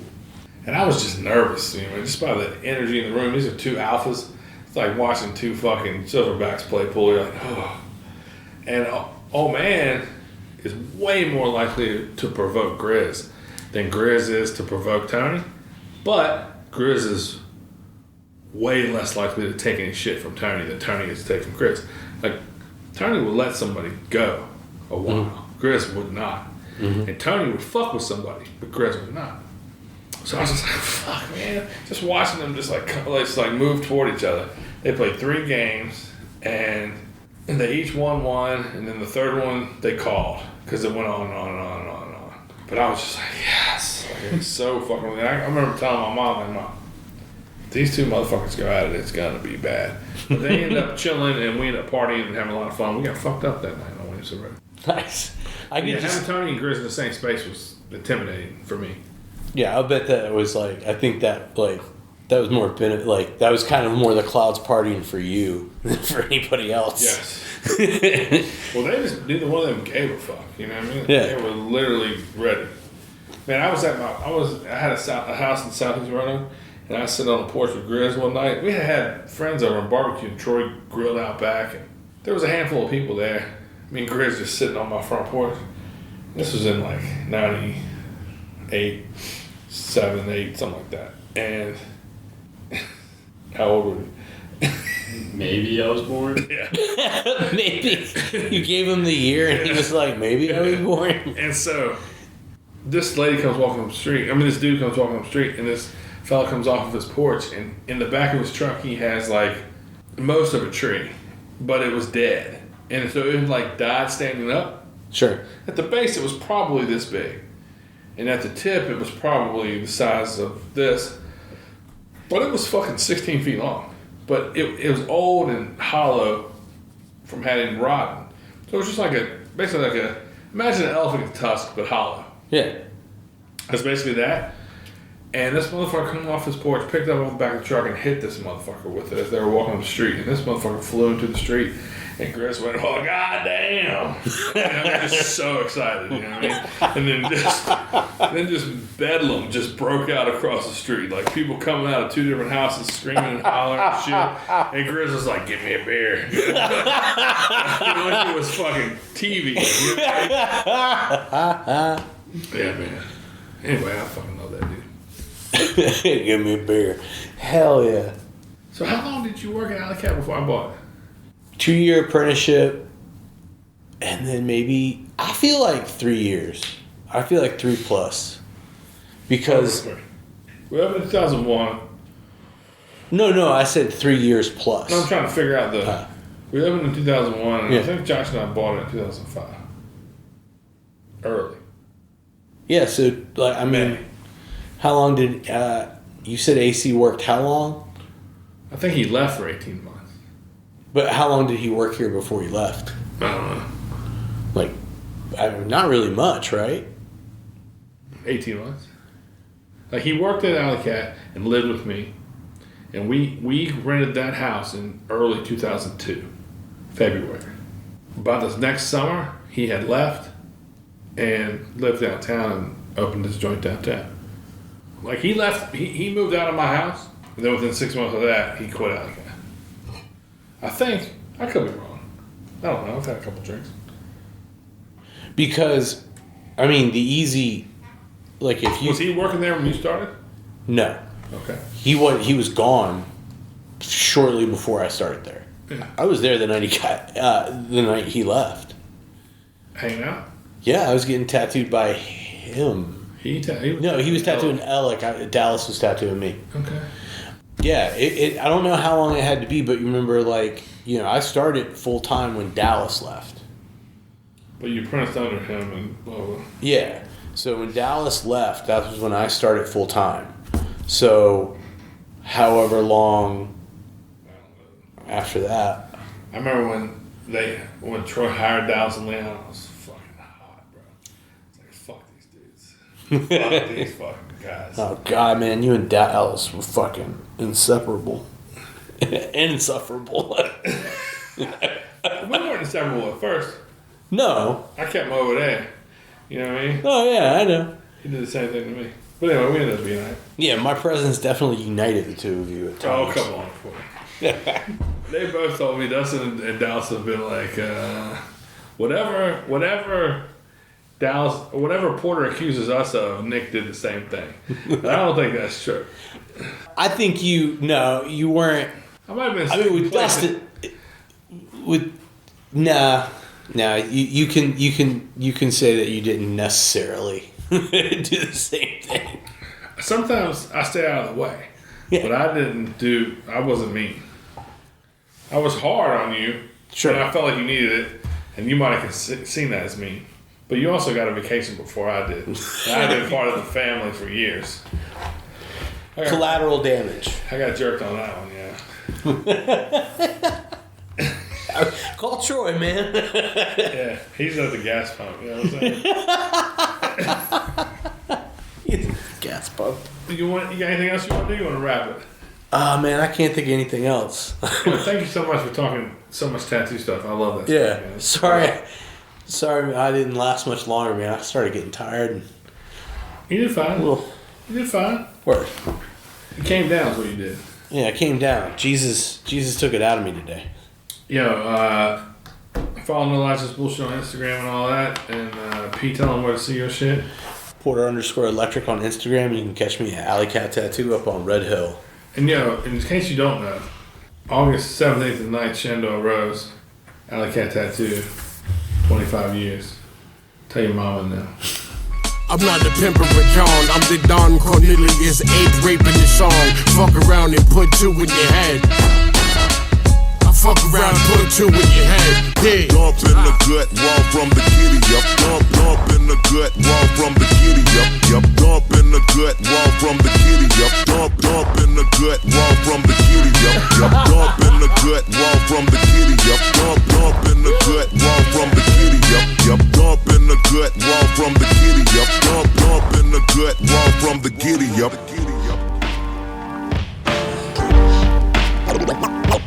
No lies, just bullshit.